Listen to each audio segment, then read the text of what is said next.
டிஎன்பிசியில் வந்து geography lesson பார்த்துட்டு இருக்கோம்.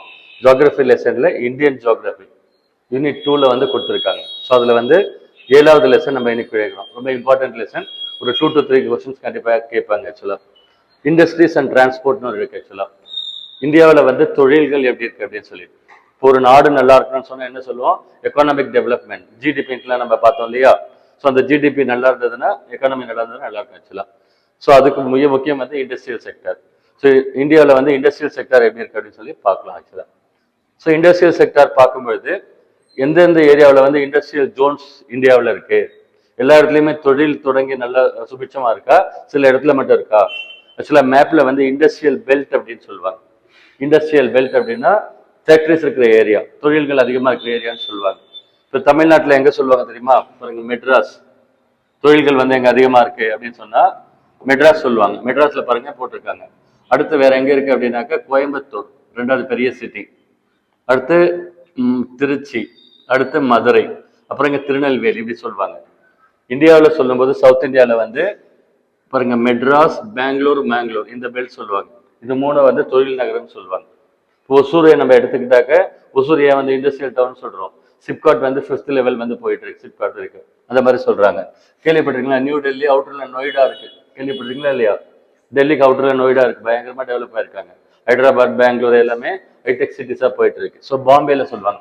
இதில் லிஸ்ட் போட்டிருக்காங்க ஆக்சுவலா, எது எது எங்கெங்க இருக்கு அப்படின்னு சொல்லிட்டு. இன்னொரு லிஸ்ட்ல எல்லா நகரங்களும் என்னென்ன இருக்கு அப்படின்னு போட்டிருக்காங்க. ஸோ இந்த மாதிரி தொழில் வளம் வந்து இந்தியாவில் எங்கெங்கெல்லாம் இருக்குது. ஸோ ஒரு இடத்துல வந்து ஃபேக்டரி கொண்டு வரணும், இண்டஸ்ட்ரீஸ் கொண்டு வரணும்னு சொன்னா அங்க என்னென்னலாம் இருக்கணும். நம்ம விவசாயத்தை வந்து பாதிக்கக்கூடிய காரணிகள் பார்த்தோம் இல்லையா? ஃபேக்டர்ஸ் அஃபெக்டிங் அக்ரிகல்ச்சர்னு சொல்லி பார்த்தோம். கிளைமேட்டை என்னென்னலாம் அஃபெக்ட் பண்ணுது. அதே மாதிரி இண்டஸ்ட்ரீஸ் தொழில்கள் தொடங்குறதுக்கு அந்த இடத்துல என்னென்னலாம் இருந்தால் நல்லா இருக்கும்னு கேட்குறாங்க. ஃபர்ஸ்ட் வந்து ரா மெட்டீரியல், சரிங்களா? இப்போ தொழில் தொடங்குறோம் அப்படின்னா அதுக்கு தேவையான மூலப்பொருள், ரா மெட்டீரியல் இருக்கணும் இல்லையா? ஃபார் எக்ஸாம்பிள் பார்த்தீங்கன்னு சொன்னா சுகர் மில்லுன்னு சொல்றோம் இல்லையா? சர்க்கரை ஆலைகள் வந்து இருக்கு. ஆக்சுவலா சர்க்கரை ஆலையெல்லாம் எங்க வைப்பாங்க? பக்கத்துல வந்து கரும்பு தோட்டம் எங்கெங்கெல்லாம் இருக்கோ, சுகர் கேன் எங்கெங்கெல்லாம் வந்து கல்டிவேட் பண்ணிருக்கிறாங்களோ அங்கதானே பக்கம் வைக்க முடியும். அந்த ரா மெட்டீரியல் தான் எடுத்துட்டு போய் என்ன பண்ணாங்க? சுகரா கன்வெர்ட் பண்றாங்க ஆக்சுவலா. ஸோ அதே மாதிரி அயர்ன் அண்ட் ஸ்டீல் ஃபேக்டரிஸ்ன்னு சொல்றோம் இல்லையா? இரும்பு எஃகு தொழிற்சாலைகள்னு சொல்லி சொல்றோம். அதுக்கு தேவையான மூலப்பொருட்கள் எங்கெங்க இருக்கோ அது பக்கத்துல தான் அந்த ஃபேக்டரிஸும் வைப்பாங்க. அதனால வந்து பாத்தீங்கன்னா ரா மெட்டீரியல்ஸ் எங்க இருக்கோ அங்க ஃபேக்டரிஸ் வந்து இருக்கும். ரெண்டாவது டிரான்ஸ்போர்ட். ஆக்சுவலா டிரான்ஸ்போர்ட் வந்து ரொம்ப இம்பார்ட்டன்ட் செக்டர். ஏன்னா பொருள்களை வந்து ஒரு இடத்துல இன்னொரு இடத்துக்கு மூவ் பண்ணி எடுத்துட்டு போகணும். ரா மெட்டீரியல் எடுத்து போய் ஃபேக்டரியில வந்து கொடுக்கணும், ஃபேக்டரியில ஃபினிஷ் பண்ணி எடுத்து போய் மார்க்கெட்டிங்ல வந்து சப்ளை பண்ணணும். அதனால டிரான்ஸ்போர்ட்ஸ் ரெண்டாவது. மூணாவது பாத்தீங்கன்னு சொன்னா பவர் செக்டர், அதாவது கரண்ட். ஆக்சுவலா மின்சாரம் இல்லாம இன்னைக்கு எதுவுமே இயங்குறது இல்லை. அதனால கம்பல்சரி பவர் செக்டார் வந்து மஸ்ட். பாருங்க பவர் செக்டார், இண்டஸ்ட்ரியல் செக்டார் இருக்கு இல்லைங்களா? இந்தியாவில தொழில் துறைன்னு சொல்றோம் இல்லையா? ஆக்சுவலா primary industries, secondary industries, service industries 3 category சொல்றோம் தானே? அதுல வந்து ரெண்டாவது வந்து இண்டஸ்ட்ரியல் செக்டார். இந்த இண்டஸ்ட்ரியல் செக்டார்ல தான் இந்தியாவில் உற்பத்தி பண்ணக்கூடிய கரண்ட் எலக்ட்ரிசிட்டியை 70% யூஸ் பண்றாங்க. ஃபேக்டரிஸ்ல தான் 70% யூஸ் பண்றாங்க. இப்ப நம்ம நேற்று பார்த்தது டிஸ்கோ அப்படின்னு சொல்லிட்டு டாட்டாவுடைய பெரிய இரும்பு எஃகு ஃபேக்டரி இருக்குன்னு சொல்லி 1907 வந்தது. எவ்வளவு பெரிய ஃபேக்டரி, பவர் இல்லாம எப்படி ரன் பண்றது? அதனால பவர் முக்கியம். நெக்ஸ்ட் வந்து மேன் பவர். மேன் பவர்னா என்ன அப்படின்னாக்க, என்னதான் மெஷின்ஸ் வந்தாலும், என்னதான் கேபிட்டல் போட்டாலும், என்னதான் ரா மெட்டீரியல் இருந்தாலும், டிரான்ஸ்போர்ட் இருந்தாலும், மழை இருந்தாலும், பவர் இருந்தாலும், அதெல்லாம் செய்யறதுக்கு ஆள் வேணும். ஹியூமன் ரிசோர்ஸ், மனிதர்கள் தானே வேணும் ஆக்சுவலா வேலை செய்யறதுக்கு. அதுவும் இல்லாமல் இண்டஸ்ட்ரீஸ் ரொம்ப நல்லா அதிகமாக கொண்டு வரணும் அப்படின்னு சொன்னா ஸ்கில்டு பர்சனல் வேணும். ஓகேங்களா? டேலண்டடான, அந்த தொழில் தெரிஞ்ச, நல்ல ஸ்கில்டா நாலேஜான பர்சன்ஸ் வேணும்.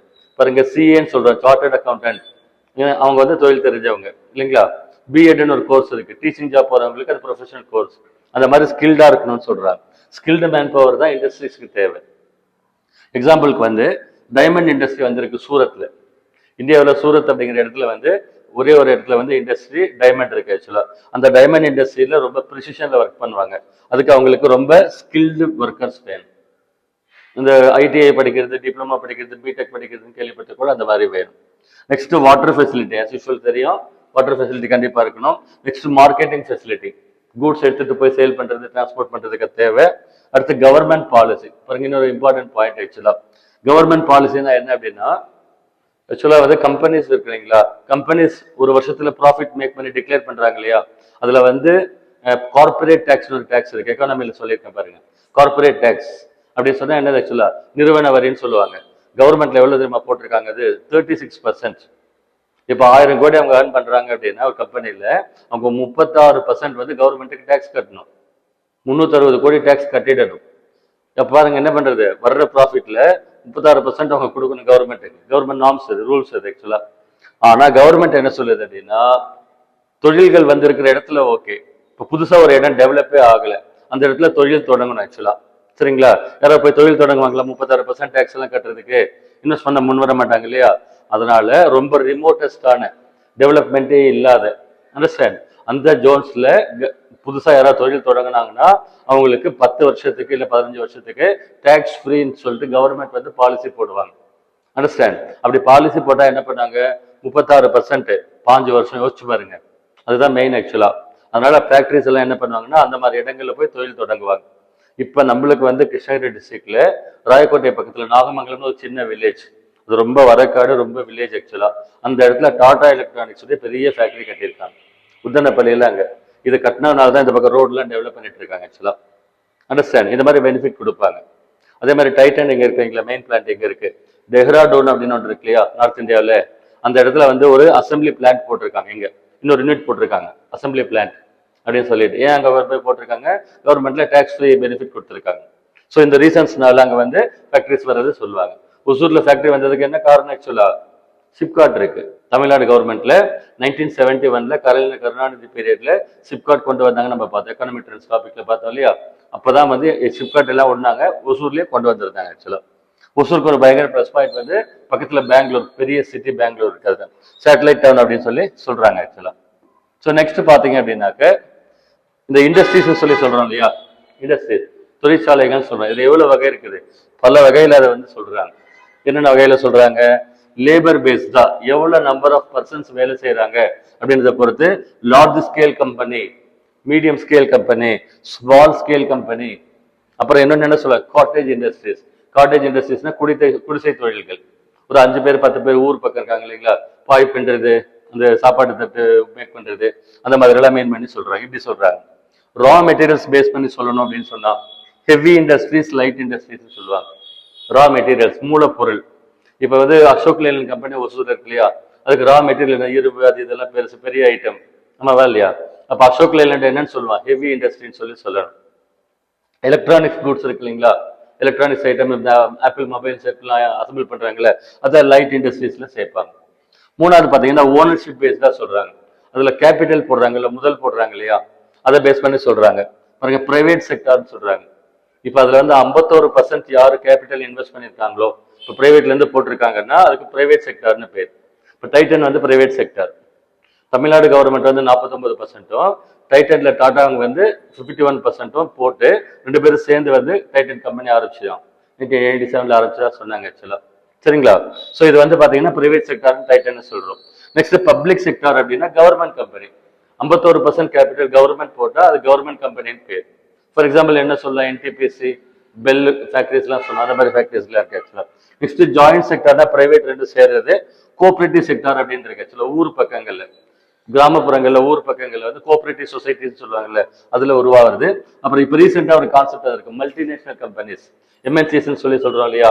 அதாவது வெளிநாடுகள் வந்து இங்க வந்து தொழில் தொடங்குறாங்க. நியூ எக்கனாமிக் பாலிசி 1991ல கவர்மெண்ட் போட்டாங்கன்னு சொன்னோம். இப்போ வந்திருக்காங்க ஆக்சுவலா. ஹெட் குவார்டர்ஸ் வந்து ஹாங்காங் சம்திங் எங்கேயா வச்சிருப்பாங்க, ஆனா இங்க இந்தியாவில் ஆப்ரேட் பண்றாங்க. அதுக்கு பேர் மல்டிநேஷனல் கம்பெனிஸ் அப்படின்னு சொல்லுவாங்க. அந்த கேட்டகரி ஒன்று இருக்கு ஆக்சுவலா. இன்னொன்று ரா மெட்டீரியல்ஸ் பேஸ்டா இருக்கு ஆக்சுவலா. அதனுடைய மூலப்பொருட்கள் எங்கிருந்து கிடைக்குது, எங்கிருந்து வருதுன்றதை பொறுத்து. பாருங்க அக்ரோ பேஸ்டு இண்டஸ்ட்ரீஸ், விவசாயம் இருக்கு இல்லைங்களா, விவசாயம் சார்ந்த மூலப்பொருட்களை நம்பி இருக்கக்கூடிய கம்பெனிஸ். ஃபார் எக்ஸாம்பிள் வந்து cotton textile company, dress make பண்றாங்க இல்லைங்களா. ஆரம்பத்துல ஃபர்ஸ்ட் அக்ரிகல்ச்சருக்கு அடுத்து வந்தது வந்து காட்டன் டெக்ஸ்டைல் மில்ஸ். ஓகேங்களா, பருத்தியில நெஞ்சு ட்ரெஸ் மேக் பண்றாங்க இல்லையா, அது வந்து அதுக்கு ரா மெட்டீரியல் என்னது பருத்தி. ஸோ அக்ரிகல்ச்சர்ல இந்த பருத்தி எங்க விளையுதோ பக்கத்துல அது இருக்குன்னு சொல்றாங்க. இன்னொன்று வந்து மினரல்ஸ் பேஸ்டு கம்பெனி. இப்ப இரும்பு தாதெல்லாம் வச்சிருக்கிறாங்கன்னு சொன்னோம் இல்லையா, அயன் ஓர் எங்க கிடைக்குதோ, இரும்பு தாது எங்க கிடைக்குதோ அந்த பக்கத்துல தான் அயன் அண்ட் ஸ்டீல் ஃபேக்டரிஸ் வச்சிருப்பாங்க அப்படி சொல்றாங்க. நெக்ஸ்ட் வந்து ஃபாரஸ்ட் பேஸ்டுன்னா காட்டுல இருந்து கிடைக்கக்கூடிய அந்த பொருட்களை வச்சுட்டு அவங்க ஒர்க் பண்ணுவாங்க. பாருங்க மெரின் பேஸ்டு அப்படின்னு இருக்குது, கடல்ல இருந்து கிடைக்கக்கூடிய இதை வச்சு அவங்க ஒர்க் பண்ணுவாங்க. சீ ஃபுட்னு சொல்லுவாங்க இல்லையா, கடல்ல என்ன கிடைக்குதோ அதை வச்சு இண்டஸ்ட்ரீஸ் இருந்தா அதுக்கு அந்த மரீன் பேஸ்ட் இண்டஸ்ட்ரீஸ் சொல்லி சொல்றாங்க. நெக்ஸ்ட் ப்ரொடக்ஷன் ப்ராசஸ் சொல்றாங்க. ப்ரொடக்ஷன் ப்ராசஸ் அப்படின்னா என்ன அப்படின்னா அதுல ஹெவி இண்டஸ்ட்ரீஸ், லைட் இண்டஸ்ட்ரீஸ் சொல்றாங்க. ஹெவி இண்டஸ்ட்ரீஸ் நம்ம பார்த்தோம் இல்லையா, பெல் அப்படின்றது, அசோக் லேலண்ட், டிஸ்கோ பார்த்தோம் இல்லையா, டாடா கம்பெனி ரொம்ப பெரிய company. Next capital based. Capital பேஸ்டா இன்னொரு கிளாசிபிகேஷன் தராங்க. என்ன தராங்க அப்படின்னா மைக்ரோ இண்டஸ்ட்ரீஸ். மைக்ரோன்னா ரொம்ப குட்டியோண்டு சின்ன சின்ன இண்டஸ்ட்ரீஸ் அப்படின்னு அர்த்தம். ஒரு 50 பேர் 100 பேர் வேலை செய்யற மாதிரி எப்படி சொல்றாங்க. Next small scale industries. Hosur bus ஸ்டாண்டுக்கு ஆப்போசிட்ல அங்க இருக்கு ஆக்சுவலா ஸ்மால் ஸ்கேல் இண்டஸ்ட்ரீஸ் யூனிட் இருக்கு. பஸ் ஸ்டாண்டுக்கு ஆப்போசிட்ல ஆனந்த் ஹோட்டல் ஒன்று இருக்கு தெரியுமா, பழைய ஹோட்டல் ஒன்று இருக்கு ஆனந்த் பவன், அது பக்கத்துல பின்னால இருக்கு, எஸ்எஸ்ஐன்னு சொல்லுவாங்க. நெக்ஸ்ட் வந்து பாத்தீங்கன்னா மீடியம் இண்டஸ்ட்ரீஸ். அது கொஞ்சம் கிரைட்டீரியா இருக்கு அதெல்லாம் என்ன ஏதுன்னு சொல்லிட்டு. ஸோ ஒன்னா பார்க்கலாம். ஃபர்ஸ்ட் வந்து பாத்தீங்கன்னா அக்ரோ பேஸ்ட் இண்டஸ்ட்ரீஸ், விவசாயம் சார்ந்த தொழில்கள் என்னென்ன இருக்கு அப்படின்னு சொல்லி பார்க்கலாம். ஸோ விவசாயம் சார்ந்த தொழில்கள்ல ஃபர்ஸ்ட் என்ன வருது அப்படின்னா காட்டன் டெக்ஸ்டைல் இண்டஸ்ட்ரீஸ், ஜவுளி தொழில். பாருங்க, ஆரம்ப காலகட்டத்தில இருந்து விவசாயம் தான் ஃபர்ஸ்ட் தொழில். அக்ரிகல்ச்சர் எல்லாரும் பண்ணிட்டு இருந்தாங்க. அக்ரிகல்ச்சருக்கு அடுத்தா டெவலப் ஆன பெரியது என்ன அப்படின்னா டெக்ஸ்டைல் கம்பெனி. எல்லா இடத்துல எல்லா ஊர்ல என்ன பண்ணுவாங்க, ட்ரெஸ் மேக் பண்றதுக்கு டெக்ஸ்டைல்ஸ் வந்து ஒர்க் பண்றாங்க. இந்த காட்டன் டெக்ஸ்டைல் இண்டஸ்ட்ரீஸ் இருக்கு இல்லையா, ஜவுளி தொழில் சொல்லி சொல்லுவாங்க இல்லையா, இருக்கிறதுலயே இண்டஸ்ட்ரியிலேயே வந்து ஃபர்ஸ்ட் இண்டஸ்ட்ரி. இப்போ அக்ரிகல்ச்சர் வந்து விவசாய தொழில்னு சொல்றாங்க. தொழிலுங்கிறது வேற, இண்டஸ்ட்ரிங்கிறது வேற. இண்டஸ்ட்ரிங்கிறது நெக்ஸ்ட் லெவல்ல தான் வருதுன்னு அர்த்தம் ஆக்சுவலா. ஸோ ஃபர்ஸ்ட் வந்த இண்டஸ்ட்ரி வந்து காட்டன் டெக்ஸ்டைல் இண்டஸ்ட்ரி. ஜவுளி தொழில் தான் வந்து முதல் விவசாயிக்கு அடுத்து வந்த தொழில். அடுத்து என்ன சொல்றாங்க, உலகத்திலயும் சரி இந்தியாவிலையும் சரி தான் சொல்றாங்க. அதே மாதிரி லார்ஜஸ்ட் இண்டஸ்ட்ரி இருக்கிறதுலே வந்து பெரிய தொழில்கள் இருக்கக்கூடிய இடம் என்னன்னா காட்டன் டெக்ஸ்டைல் இண்டஸ்ட்ரி. எல்லா ஊர்ல எல்லா இடத்துலயுமே வந்து டெக்ஸ்டைல் வந்து லார்ஜா வச்சிருக்காங்க. ஸோ இண்டஸ்ட்ரியல் ப்ரொடக்ஷனுக்கு 14% கான்ட்ரிபியூட் பண்ணுது.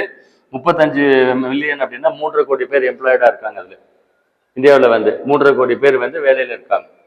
சரிங்களா. 4% வந்து ஜிடிபி இந்தியாவுடைய இன்கம்க்கு கான்ட்ரிபியூட் பண்ணுது. இந்த டெக்ஸ்டைல் மில் சம்பந்தமா சொல்லும்போது என்ன சொல்றோம், நம்ம அகமதாபாத் தான் என்ன சொல்றாங்க இப்ப மான்செஸ்டர் ஆஃப் இந்தியான்னு சொல்லி சொல்றாங்க. இந்தியாவின் மான்செஸ்டர். இதுக்கு முன்ன பாம்பே சொன்னாங்க, இப்ப டேட்டா மாறி இருக்கு அகமதாபாத். நெக்ஸ்ட் பாத்தீங்கன்னா காட்டன் ப்ரொடியூஸ் பண்ற ஸ்டேட் டாப் எதுன்னு கேட்பாங்க. இதுக்கு முன்ன மகாராஷ்டிரா இருந்தது, இப்ப டேட்டா வந்து குஜராத் மாறி வந்திருக்கு ஆக்சுவலா. அதே மாதிரி தமிழ்நாட்டுல வந்து தமிழ்நாடு இது நம்ம இந்தியா டேட்டா சொன்னோம். தமிழ்நாட்டுல வந்து இந்த பருத்தி விளையிற இடம் எங்க இருக்கு, டெக்ஸ்டைல் மில் எங்க இருக்குன்னாக்க கோயம்புத்தூர். அதாவது கோயம்புத்தூர் என்ன நம்ம சொல்றோம், நம்ம தென்னிந்தியாவின் மான்செஸ்டர்னு சொல்லி சொல்றோம். அப்புறம் பாம்பே இருக்கு இல்லைங்களா, அதை என்ன சொல்லுவாங்கன்னா காட்டனோபோலிஸ் அப்படின்வாங்க. மெட்ரோபாலிட்டன் சிட்டி கேள்விப்பட்டிருக்கீங்களா, மெட்ரோபாலிஸ்னு ஒரு வேர்டு இருக்கு, அதுல மெட்ரோபாலிட்டன் சொல்லுவாங்க. அந்த மாதிரி காட்டனோபோலிஸ் அப்படின்னா காட்டன் அதிகமா இருக்கக்கூடிய சிட்டி அப்படின்னு அர்த்தம் ஆக்சுவலா. அதே மாதிரி உத்தரப்பிரதேசல வந்து கான்பூர்ல இருக்குன்னு சொல்லி சொல்றாங்க. கோயம்புத்தூர்ல வந்து பாத்தீங்கன்னா தென்னிந்தியாவின் மான்செஸ்டர் எது அப்படின்னு சொன்னா கோயம்புத்தூர் வந்து சொல்லுவாங்க. ஸோ நெக்ஸ்ட் வந்து பாத்தீங்கன்னா உள்ளன் டெக்ஸ்டைல் இண்டஸ்ட்ரீஸ் இருக்கு ஆக்சுவலா. உள்ளன் டெக்ஸ்டைல் இண்டஸ்ட்ரினா உள்ளன் கிளாத்ஸ்ன்னு சொல்லுவாங்க இல்லையா, சொட்டர் மாதிரி டைப் இருக்கு இல்லைங்களா, அதை சொல்றாங்க. அது பஞ்சாப் அந்த பகுதியில் இருக்கு ஆக்சுவலா. மூணாவது பாத்தீங்கன்னா சில்க் இண்டஸ்ட்ரி, பட்டு நெசவு தொழில் சொல்லி சொல்றாங்க இல்லையா, இது ஒரு இம்பார்ட்டன்டான தொழில். பாருங்க, உலகத்திலேயே வந்து இந்தியாவில் மட்டும்தான் வந்து 5 வகையான பட்டு இருக்கான். பட்டுல சில்க்ல வந்து 5 டைப்ஸ் சில்க் இருக்கான். மல்பெரி, டசார், ஓக் டசார், ஏரி, முகா, சம்திங் 5 வெரைட்டிஸ் இருக்கான். இது இந்தியாவில் மட்டும்தான் வந்து இப்போ 5 வெரைட்டியும் ப்ரொடியூஸ் பண்றாங்களாம். இங்க சில்க் ப்ரொடக்ஷன்ல டாப் ஸ்டேட் வந்து கர்நாடகா. ஒசூர்ல இருந்து பெங்களூர் போனீங்கன்னா ஃபர்ஸ்ட் ஸ்டாப் என்ன சொல்லுவாங்க, சில்க் போர்டுன்னு சொல்லுவாங்க. ஃபர்ஸ்ட் ஸ்டாப் வந்து. அடுத்து ஜூட் இண்டஸ்ட்ரி. ஜூட்னா சணல், அதை ஃபைபர் கிராப்னு சொல்லுவாங்க, இடைப்பயிர்னு சொல்லி பார்த்தோம் இல்லையா. இது வந்து பாத்தீங்கன்னா உலகத்திலேயே வந்து இந்த ஜூட் ப்ரொடக்ஷன்ல இந்தியா தான் நம்பர் 1 இருக்கு. எங்க அந்த ஜூட் இருக்கு, சணல் எங்க இருக்கு அப்படின்னு சொல்லி பார்த்தாக்க ஹூக்லி ரிவர் ஆற்றுப்படுகையில இருக்கு. ஹூக்லி ரிவர் எங்க இருக்குன்னு பார்த்தோம், கல்கட்டாவில். ஹூக்லி ரிவர் எங்க இருக்கு, கல்கட்டாவில் இருக்கு. அந்த ஆற்றுப்படுகையில அந்த ஒரு இடத்துல மட்டும்தான் ஜூட் இண்டஸ்ட்ரி இருக்கு ஆக்சுவலா. ஸோ நேஷனல் ஜூட் போர்டு எங்க இருக்குன்னா கொல்கட்டாவில் இருக்கு. 5வது வந்து சுகர் இண்டஸ்ட்ரி, சர்க்கரை வந்து இண்டஸ்ட்ரி. இந்த சுகர் இண்டஸ்ட்ரி இந்தியாவில் வந்து டெக்ஸ்டைல் இண்டஸ்ட்ரிக்கு அடுத்தபடியா பெரிய இண்டஸ்ட்ரி. எங்க பார்த்தாலும் என்ன சர்க்கரை தொழில் வச்சிருக்காங்க, சர்க்கரை ஆலைகள் சொல்லி சொல்லுவாங்களே வச்சிருக்காங்க. நிறைய பேருக்கு அது எம்ப்ளாய்மெண்ட் கொடுக்குது. ஸோ சுகர்ல டாப் ப்ரொடக்ஷன் வந்து மகாராஷ்டிரா. சரிங்களா. சுகர் பவுல் இந்தியாவில் என்ன சொல்றாங்கன்னா உத்தரப்பிரதேசம் பீகாரை சேர்த்து சொல்றாங்க. சுகர் பவுல்னா சர்க்கரைக்கு என்ன. ஸோ சுகர் அதிகமா ப்ரொடியூஸ் பண்ற ஸ்டேட் எதுன்னு கேட்டா உத்தரப்பிரதேசம் சொல்லி சொல்றோம். நெக்ஸ்ட் வந்து ஃபாரஸ்ட் பேஸ்ட் இண்டஸ்ட்ரீஸ். ரெண்டாவது வந்து forest paste industries. First agro paste industries பார்த்தோம் இல்லையா. இப்ப காடுகள் இருந்து கிடைக்கக்கூடிய மூலப்பொருட்கள் சம்பந்தமா சொல்றாங்க. இதுல ஃபர்ஸ்ட் வந்து பாத்தீங்கன்னா பேப்பர் இண்டஸ்ட்ரி, காகித தொழில், பேப்பர் இண்டஸ்ட்ரி. இந்தியாவில் வந்து ஃபர்ஸ்ட் பேப்பர் மில் வந்து கொல்கட்டாவில் ஆரம்பிச்சிருக்கிறாங்க. பாருங்க, இந்தியாவில் ரொம்ப ஃபேமஸான இடம் வந்து நேபாள் நகர்னு ஒன்று இருக்கு. ஆக்சுவலா இந்தியாவில் நான் சொல்லியிருக்கேன் இல்லையா, ரைட் சைடில் பிளேஸ், லெஃப்ட் சைடில் தொழில் கொடுத்து மேட்சிங் சொல்ல கேட்பாங்க. ஆக்சுவலா நம்ம கொஸ்டின் பேப்பர் பார்த்தீங்கன்னா அவங்களுக்கு தெரியும். ஸோ நேபாள் நகர் அப்படின்னா அங்கே பேப்பர் தயாரிக்கிறாங்க. இந்தியாவில் இருக்கக்கூடிய பெரிய ஃபேக்டரி சொல்றாங்க. நம்மளுக்கு வந்து தமிழ்நாட்டில் ஒரு பெரிய ஃபேக்டரி இருக்கு. என்னது? டிஎன்பிஎல் அப்படின்னு பேர். ஆக்சுவலா கரூர் இருக்கு இல்லைங்களா, கரூர் பக்கத்துல புகழூருங்கிற இடத்துல ஆசியாவிலேயே மிகப்பெரிய பேப்பர் மில்லிங் இருக்கு. ஆக்சுவலா கரும்பு சக்கைன்னு சொல்லி சொல்றாங்க இல்லையா, அதுல இருந்து பேப்பர் தயாரிக்கிறாங்க. இது மார்க்கெட்ல ரொம்ப ஃபேமஸ். நம்ம அதான் யூஸ் பண்ணிட்டு இருக்கோம். டிஎன்பிஎல்னு சொல்லுவாங்க. தமிழ்நாட்டுடைய கவர்மெண்ட் கம்பெனி அது. ஆக்சுவலா Tamil Nadu news prints and papers limited. ஒரு டைம் எக்ஸ்பென்ஷன் கேட்டிருந்தாங்க, இது ஒரு டைம் இயர் கேட்டிருந்தாங்க, எந்த வருஷம் வந்துச்சுன்னு கேட்டிருந்தாங்க. இப்போ ரீசெண்டாக கொஸ்டின் பேப்பர்ல அக்ரோனிம்ஸ்னு சொல்லுவாங்க, இங்கிலீஷ்ல எக்ஸ்பென்ஷன் கேட்குறாங்க. பாருங்க, நேபாள் நகர், நேபாள்னா என்ன, national news printed paper mills, இந்த மாதிரி கொஸ்டின்ஸ் கேட்குறாங்க. 1 2 3 கேட்டாங்க. புது ட்ரெண்ட் எடுத்திருக்காங்க. சரி, மினரல்ஸ் பேஸ்ட் இண்டஸ்ட்ரீஸ் மூணாவது வந்து. மினரல்ஸ் என்ன சொல்றோம்? தாது பொருள்கள். நேற்று டாபிக் பார்த்தாலே எனர்ஜி செக்டர் சொல்லி பார்த்தாலே மினரல்ஸ், மெட்டாலிக் மினரல்ஸ் அப்படிலாம் பார்த்தோம். ஸோ இதுல வந்து மினரல்ஸ் பேஸ்ட் இண்டஸ்ட்ரீஸ்ல ஃபர்ஸ்ட் வந்து பாத்தீங்கன்னா மெட்டாலிக் இண்டஸ்ட்ரியில இரும்பு ஃபேக்டரி எங்க இருக்குன்னு சொல்லி இருக்கு. ஆக்சுவலா அயர்ன் அண்ட் ஸ்டீல் ஃபேக்டரினா இரும்பு எஃகு தொழிற்சாலை இந்தியாவில் எங்கெங்க இருக்குன்னு ஒரு லிஸ்ட் கொடுத்துருக்கோம் ஃபுல்லா. இது வந்து பாத்தீங்கன்னா Hindustan steel limited something like that பேர், HSL அப்படின்ற பேர். பாருங்க, என்ன கேட்பாங்க அப்படின்னா எந்த பிளேஸ்ல அயர்ன் அண்ட் ஸ்டீல் ஃபேக்டரி இருக்கு, எந்த வருஷம் கொண்டு வந்தாங்க, அது எந்த ஸ்டேட்ல இருக்கு, அதுக்கு எந்த ஃபாரின் கண்ட்ரி ஹெல்ப் பண்ணுச்சு. இந்த கொஸ்டின் வந்து கொஸ்டின் பேக்ல கேட்டிருக்காங்க. சரியா? ஸோ ரூர் கேலா இருக்கு இல்லைங்களா, 1965ல ஜெர்மனில வந்தது. பாருங்க, ரூர் ஜெர் ஞாபகம் வச்சுக்கோங்க. ரூர் ஜெர் அப்படின்னு இருக்கு. ஆக்சுவலா திரும்பவும் சொல்றேன், அப்படியே படிச்ச ரொம்ப கஷ்டம், கோட் வேர்டு ஏதாவது வச்சுக்கோங்க. ஓகேங்களா? ரூர் கேலா ஜெர்மனி, ரூர் ஜெர் அப்படின்னு ஞாபகம் வச்சுக்கோங்க, ஷார்ட் கோடு வந்து. சரியா? நெக்ஸ்ட் வந்து பிலாய் வந்து சத்தீஸ்கர் ஸ்டேட்ல இருக்கு, ரஷ்யா ஹெல்ப் பண்ணுச்சு. இன்னொன்னு துர்காப்பூர் ஒன்று இருக்கு. ஆக்சுவலா துர்காப்பூர் எங்க இருக்கு? சரி, துர்கா பூஜா எங்க நடத்துறாங்க? வெஸ்ட் பெங்கால்ல. துர்கா பூஜா கொல்கட்டால நடத்துறாங்க, ரொம்ப ஃபேமஸ் துர்கா பூஜா. தலையில எல்லாம் விபரமா இருக்கு இல்லையா, அந்த துர்கா சாமி பார்த்துருக்கீங்களா இல்லையா? துர்கா பூஜை வந்து நடக்கிற இடம் வெஸ்ட் பெங்கால், ஞாபகம் வச்சுக்கோங்க. வெஸ்ட் பெங்கால். அப்புறம் வந்து துர்காப்பூர் ஸ்டீல் பிளான்ட்டுக்கு எந்த கண்ட்ரி ஹெல்ப் பண்ணாங்கன்னா இங்கிலாந்து. இங்கிலாந்து வந்து இந்தியாவில் இருக்கும்போது ஹெட் குவார்டர்ஸ் எங்க வச்சிருந்தாங்க? பிரிட்டிஷ் இந்தியாவோட ஹெட் குவார்டர்ஸ் எங்க வச்சிருந்தாங்க? Calcutta. So west Bengal, Durgapur, west Bengal ஞாபகம் வச்சுக்கோங்க. ஹெல்ப் பண்ண கண்ட்ரி இங்கிலாந்து. இது ஞாபகம் இருக்குமா? Rourkela Germany, Durgapur west Bengal. மற்ற ரெண்டு வந்து பாத்தீங்கன்னா ரஷ்யா ஹெல்ப் பண்ணுச்சு. அதாவது பிலாய், பொக்காரோ, இதுதான் 4 பெரிய ஃபேக்டரிஸ். பிலாய்க்கும் பொக்காரோவுக்கும் ரஷ்யா வந்து ஹெல்ப் பண்ணுச்சு.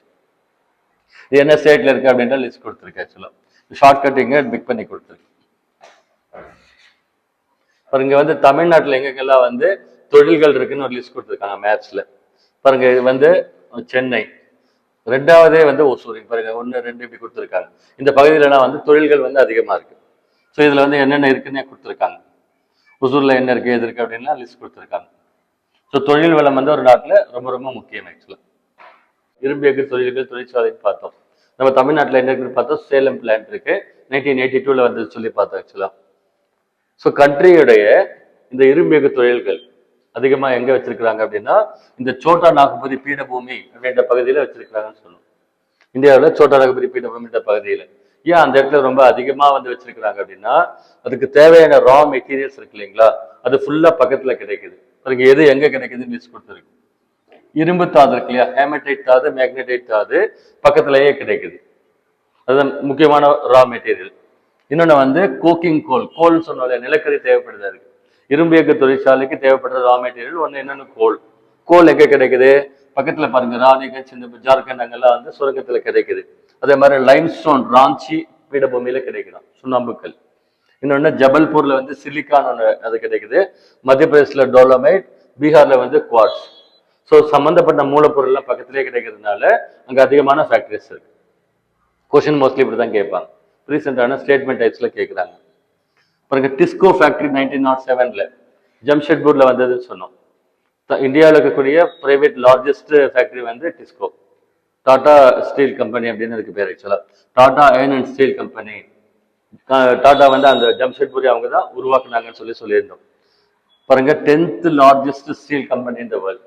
உலகத்திலே வந்து 10வது மிகப்பெரிய ஸ்டீல் ஃபேக்டரி அது டிஸ்கோ வந்து. இதுக்கு வந்து பக்கத்துல ரா மெட்டீரியல்ஸ் எங்க கிடைக்குதுன்னு கொடுத்துருக்காங்க. ஹேமடைட் வந்து பக்கத்துல நோன்முடின்ற இடத்துல கிடைக்குது.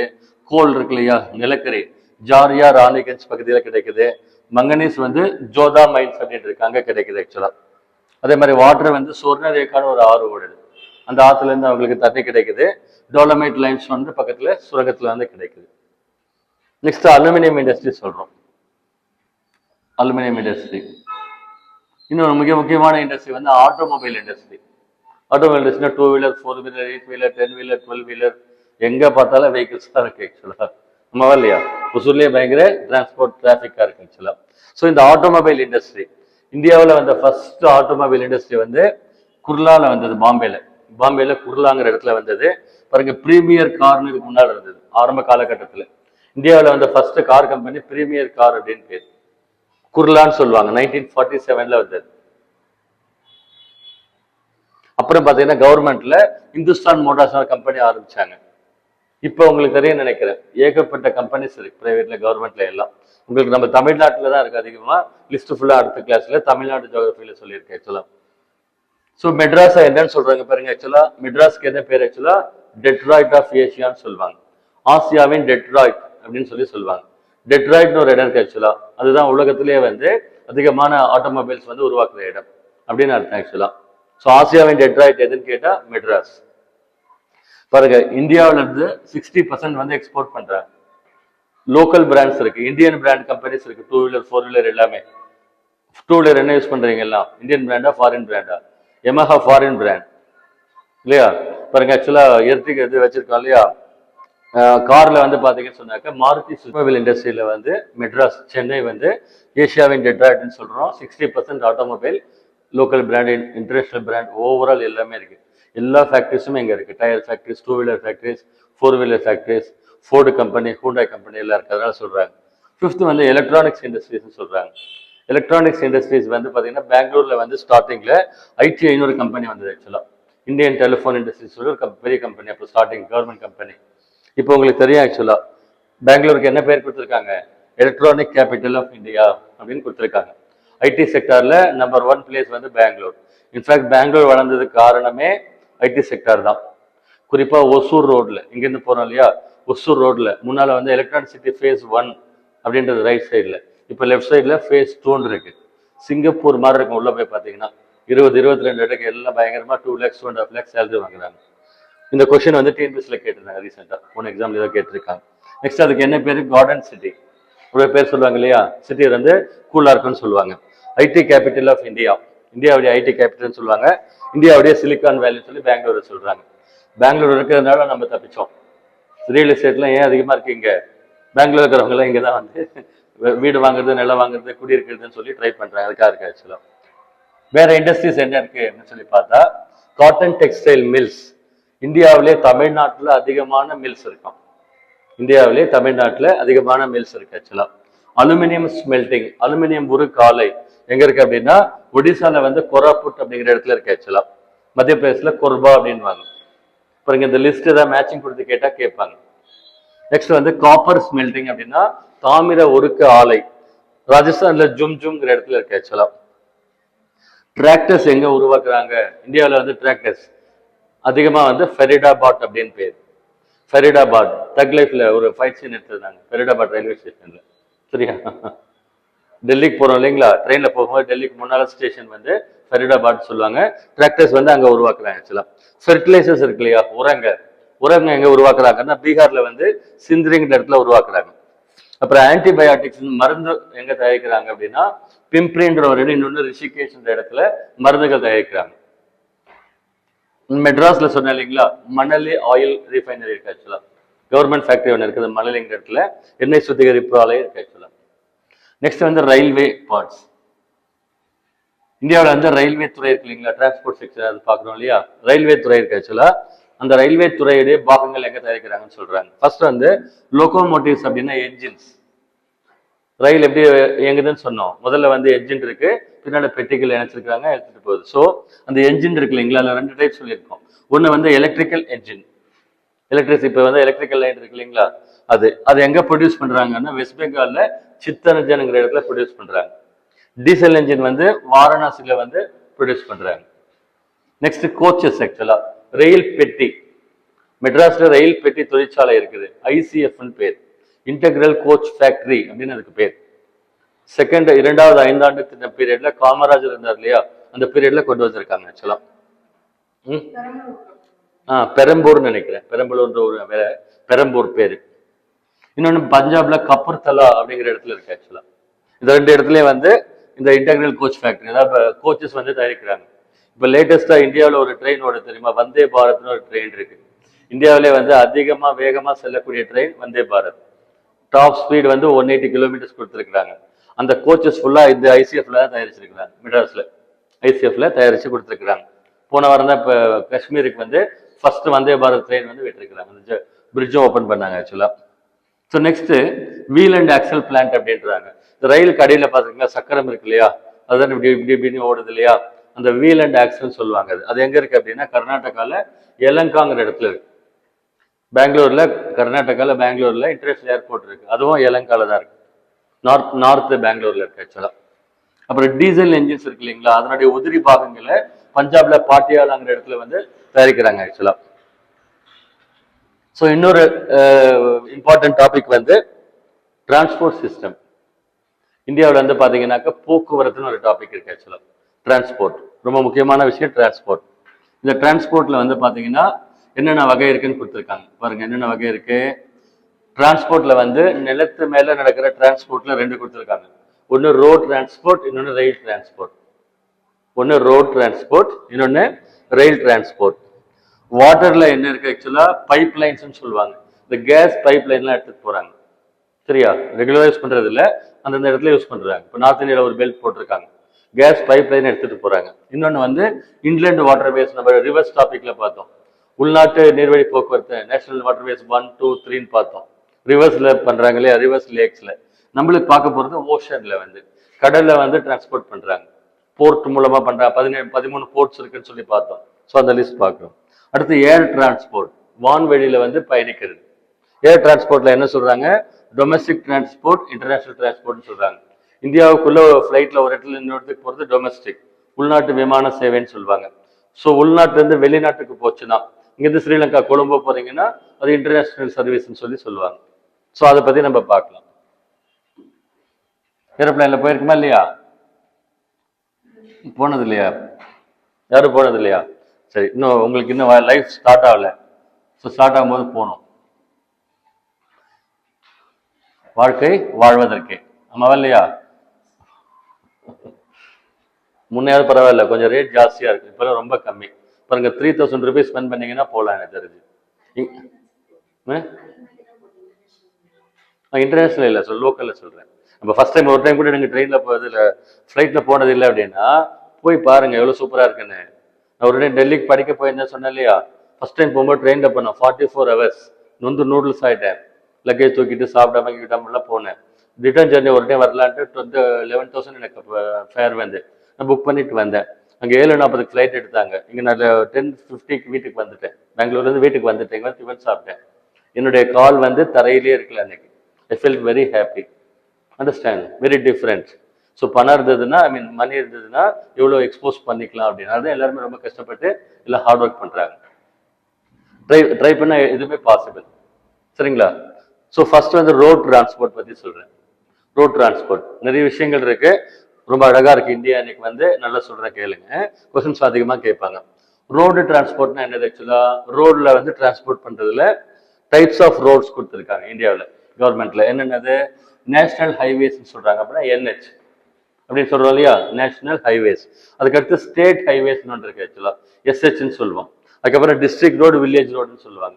ஒன்றும் இல்லை, district road, village road classification கொடுத்துருக்காங்க. ஸோ இதில் ஃபர்ஸ்ட் நம்மளுக்கு என்ன வேணும்னா என்ஹெச், நேஷனல் ஹைவேஸ் அப்படின்னு சொல்லி ஒரு டாபிக் இருக்கு ஆக்சுவலா. இந்தியாவில் வந்து நேஷனல் ஹைவேஸ் இருக்கு இல்லையா, அதை இந்த ரூட்ல இருந்து இந்த ரூட் அப்படின்னு ஃபுல்லா பிரிச்சு வச்சிருக்கிறாங்க. அதுல ஃபர்ஸ்ட் NH1 எங்க இருந்து போகுது அப்படின்னா அம்ரித்சர் டு டெல்லி. பாருங்க இந்த மேப்ல சொல்றேன் நான் வந்து அம்ரித்சர் அதுல இருந்து டெல்லிக்கு போகுது. பாருங்க இந்த மேப் பார்த்துக்கோங்க. பாருங்க நியூ டெல்லி இங்க இருக்கு, நியூ டெல்லி. அம்ரித்சர் எங்க இருக்கு பாருங்க, இந்த இடத்துல இருக்கு. ஸோ இந்த ரோடு வந்து NH1 ஓகேங்களா. நேஷனல் ஹைவே 1 எதை எதை கனெக்ட் பண்ணுதுன்னு கேட்பாங்க. நெக்ஸ்ட் நேஷனல் ஹைவே 2 வந்து டெல்லி டு கொல்கட்டா. டெல்லி இங்க இருக்கு, கொல்கட்டா எங்க இருக்கு, இங்க இருக்கு ஆக்சுவலா. பாருங்க கல்கட்டா எங்க இருக்குது. ஸோ இந்த ரூட்டை வந்து சொல்றாங்க டெல்லி டு கொல்கட்டா. பாருங்க இந்த ரூட் வந்து பாத்தீங்கன்னா NH2 இப்படி லிஸ்ட் பண்ணிருக்காங்க. NH3 எங்க போகுது, ஆக்ரால இருந்து மும்பைக்கு போகுது. பாருங்க இந்த இடத்துல இருந்து இப்படி வந்து மும்பைக்கு போகுது, Agra to Mumbai NH3. NH4 வந்து தானே டு சென்னை. தானேன்றது ஒண்ணு இல்லை, பாம்பேல இருந்து மெட்ராஸ்க்கு வர்றது வந்து NH4. சரிங்களா. இப்படி வந்து நேஷனல் ஹைவேஸ் வந்து லிஸ்ட் கொடுத்துருக்காங்க. பாருங்க கொல்கட்டா டு சென்னை வந்து NH5. ஸோ நம்ம மெட்ராஸை கனெக்ட் பண்றது இங்க NH5 இருக்கு ஆக்சுவலா. பாருங்க சென்னையில இருந்து கொல்கட்டா போறோம், இந்த ரூட் வந்து NH5. இந்த மாதிரி கொடுத்துருக்காங்க. லாஸ்ட்ல வந்து NH7 ஒன்று இருக்கு பாருங்க. NH7 வந்து வாரணாசின்னு சொல்றோம் இல்லையா, இந்த இடம் ஆக்சுவலா மோடியுடைய தொகுதின்னு சொன்னேன் இல்லையா, வாரணாசிலிருந்து கன்னியாகுமரி வரைக்கும் பாருங்க இந்த ரூட் ஆக்சுவலா. இதுக்கு பேர் NH7 சொல்லுவாங்க.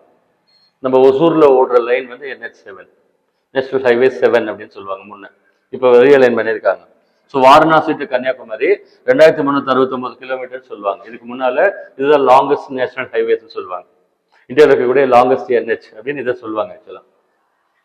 அதே மாதிரி ஷார்டஸ்ட் NH அப்படின்னு எது சொல்லுவாங்கன்னா, இங்க வந்து கொச்சி இருக்கு இல்லையா,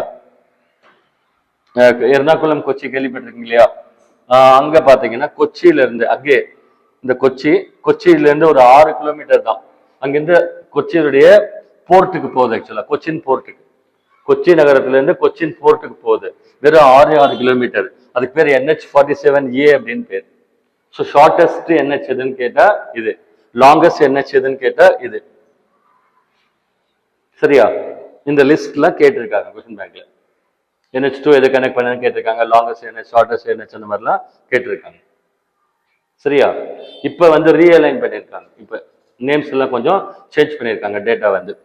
இன்னொன்று வந்து உங்களுக்கு ஒரு இன்ட்ரெஸ்டிங்கா ஒரு ஃபேக்ட் சொல்லணும்னு நினைக்கிறேன் பாருங்க. கட்டத்தில் ஷெர்ஷா சூரின்னு ஒருத்தர் சொல்லி சொன்ன ஹிஸ்டரியில, ஷெர்ஷா சூரி எந்த வருஷம் வந்தார் Sher Shah Suri, what is is period? Sher Shah சூரின்னு ஒருத்தர் வர்றாரு ஆக்சுவலா. முகலாயர்கள் ஒரு டாபிக் இருக்கு ஹிஸ்டரியில.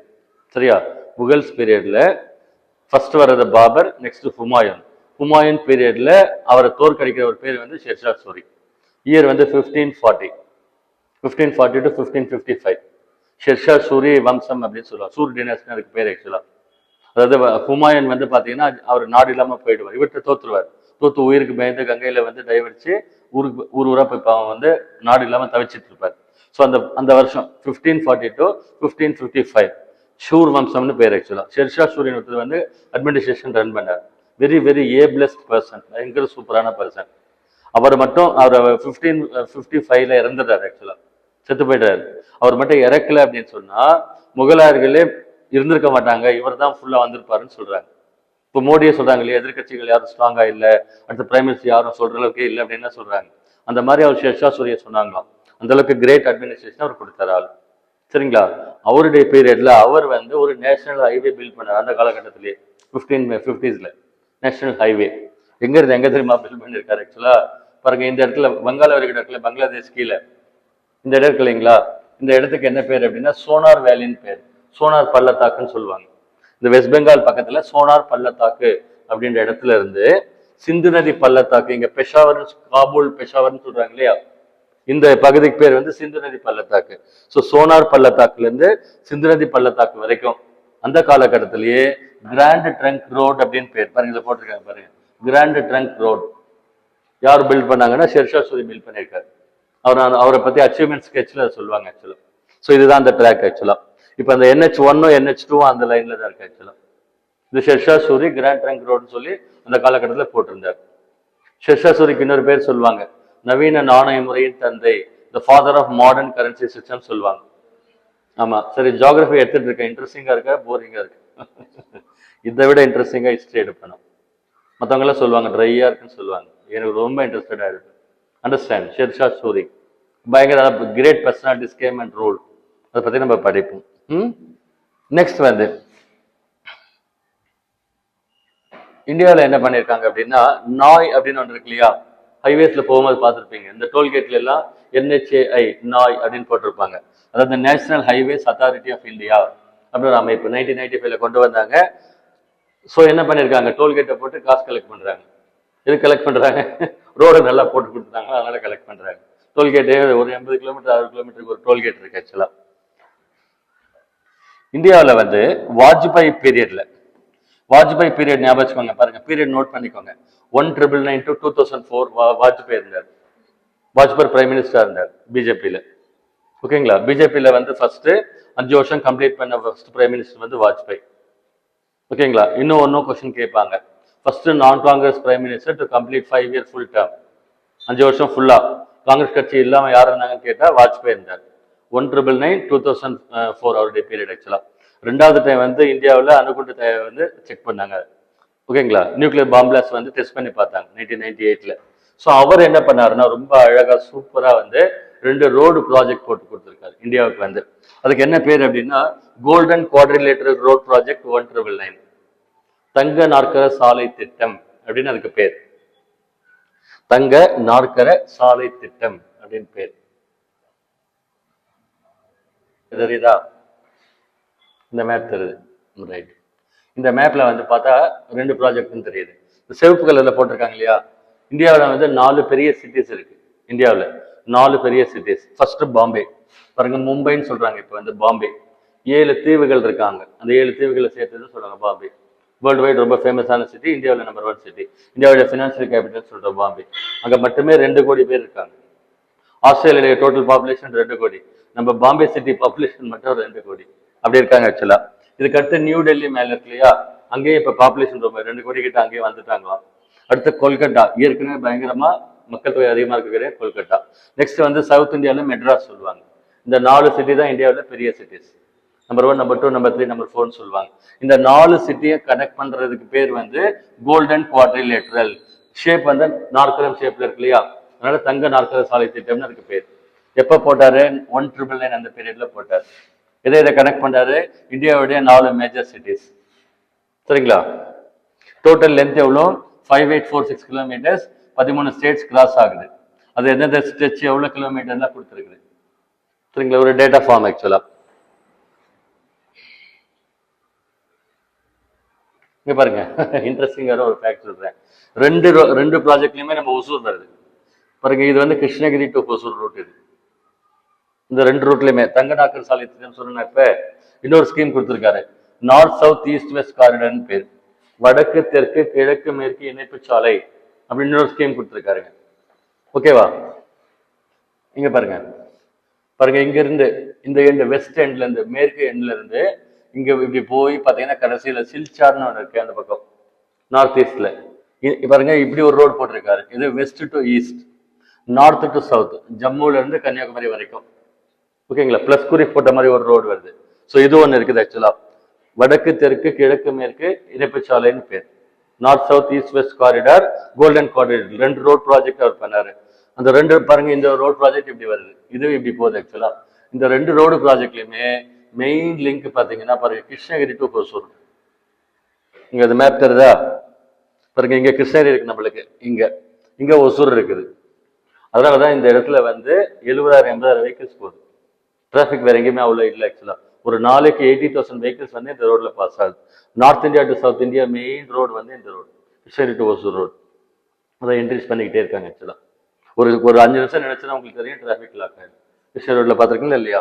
ஸோ இதுதான் வந்து இந்த பிளான். ஆக்சுவலா இந்த north south east west corridor இருக்கு இல்லையா, இது வந்து இங்க எங்க மிக்ஸ் ஆகுது, இந்த பிளஸ் குறி போட்ட மாதிரி எங்க வருதுன்னா, ஜான்சிங்கிற இடத்துல வந்து மீட் ஆகுது. இந்த ரோடு அந்த ரோடு மீட் ஆகிற இடம் இன்டர்செக்ஷன் சொல்லுவாங்க. ஜான்சிங்கிற இடத்துல வந்து இன்டர்செக்ட் ஆகுது. பாருங்க, இங்க வந்து ஆக்சுவலா இங்க இருந்து இப்படி வருது. ஆக்சுவலா அதே மாதிரி இங்க இருந்து இப்படி போகுது. So north south east west ஒன்று போகுது, தங்க நாற்கர சாலை திட்டம் ஒன்று போகுது. இந்த ரோடு போற வழியில யாரெல்லாம் இருக்கிறாங்களோ, கிஃப்டட் பீப்புள் என்ன பண்ணிருக்காங்க, 4 லேன் 4 வழி சாலையா மாத்திருக்காங்க இப்போ. ஓகேங்களா, நேஷனல் ஹைவேஸ் அதை 4 லேன் 4 வழி சாலையா மாத்திருக்காங்க. ஒரு சில இடத்துல 6 வழி சாலையா மாத்திருக்காங்க. இப்போ ரொம்ப அட்வான்ஸ்டா ஒரு 30-35 ரூட் வந்து ரொம்ப சூப்பராக கொண்டு வந்திருக்காங்க. மைசூர் டு பெங்களூர் ரூட் ஃப்ளைட்டில் போகிற மாதிரி இருக்கும். மைசூர்லேருந்து பெங்களூர் புதுசாக ரூட் போட்டிருக்காங்க. அண்டர்ஸ்டாண்ட்? 100% electronically monitor. ரூமில் உட்காந்து செக் பண்ணல, என்ன எங்கே வேணா வந்தாலும் செக் பண்ணிடலாம். உள்ளே யாரும் என்டர் ஆகக்கூடாது, ஆப்போசிட்ல யாரும் வரமாட்டாங்க, அழுத்திக்கிட்டு வருவாங்க வண்டி. சூப்பராக இருக்கும். அந்த மாதிரி போட்டிருக்காங்க, புதுசாக ரோட்ஸ் போட்டிருக்காங்க ஆக்சுவலாக. அந்த மாதிரி கொஞ்சம் ட்ரை பண்ணுறேன் ஆக்சுவலாக. அந்த ரோடு லேட்டஸ்ட்டாக போட்ட ரோடு ஆக்சுவலாக. ஸோ இந்த மாதிரி வந்து ரோடு ஒர்க் ப்ராஜெக்ட் ஃபுல்லாக டெவலப் பண்ணது யாருன்னா வாஜ்பாய் வாழ்க. வாஜ்பாய் தான் பண்ணிட்டு போனார், த கிரேட் ஜென்டில்மேன். ரொம்ப அழகாக பண்ணார். அப்போ வந்து ட்ராவல் பண்ணுறது ரொம்ப ரிஸ்க் ஆக்சுவலாக. இல்லாட்டி ரோட் சரியில்லை அப்படின்னா ட்ராவல் பண்ணுறது ரொம்ப ரிஸ்க். திருவண்ணாமலை ரோடு சரியா இருக்கான்னு சொல்லுவாங்க இல்லையா, இப்போ கொஞ்சம் பரவாயில்ல ரெடி பண்ணிருக்காங்கன்னு சொல்றாங்க. இதெல்லாம் புரிஞ்சுதான் பாருங்க, 4 டைரக்ஷன்லையும் கனெக்ட் பண்ணுறதுன்னு அர்த்தம். ஸோ எங்கேருந்து எங்கன்னு கேட்பாங்க. இன்னும் மேலே ஸ்ரீநகர்லேருந்து கீழே கன்னியாகுமரி வரைக்கும், அதே மாதிரி இந்த பக்கம் போர்பந்தர், காந்தி பிறந்த ஊர் போர்பந்தர் இருந்து சில்சார் வரைக்கும் ரெண்டும் மீட் பண்ற இடம் ஜார்ஜின்னு சொல்லி சொன்னோம். ஓகேங்களா? இதுல நார்த் டு சவுத் போகுது இல்லைங்களா, NH44 அப்படின்னு பேர்.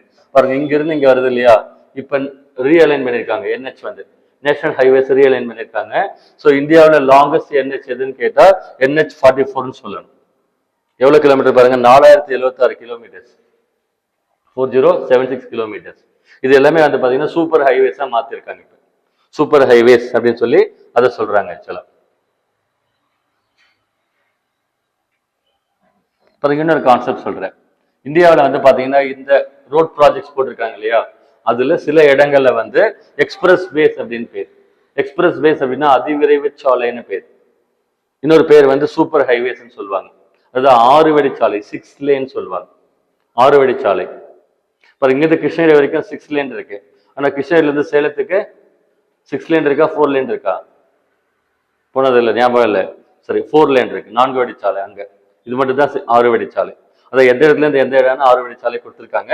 இந்த 6 லேன் கொண்டு வந்தாங்க இல்லையா, அது கொண்டு வரும்போது ஃபர்ஸ்ட் 5 இடத்துல கொண்டு வந்தாங்க இந்தியாவில்.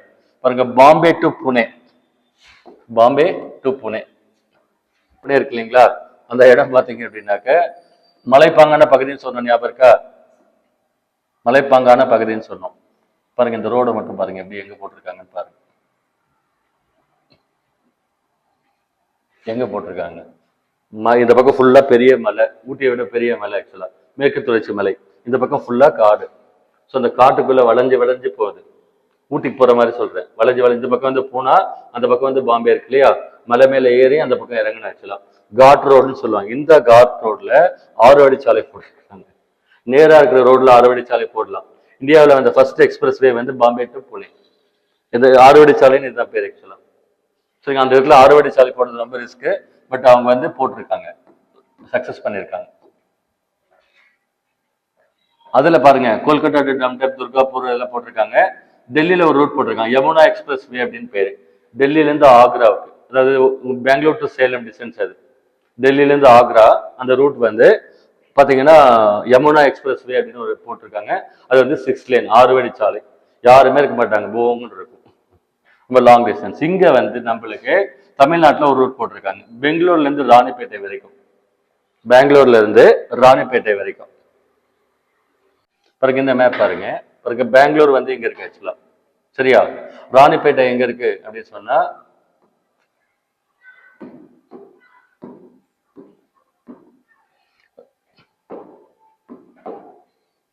பாருங்க, மெட்ராஸ் போற வழியில இருக்கு ஆக்சுவலா.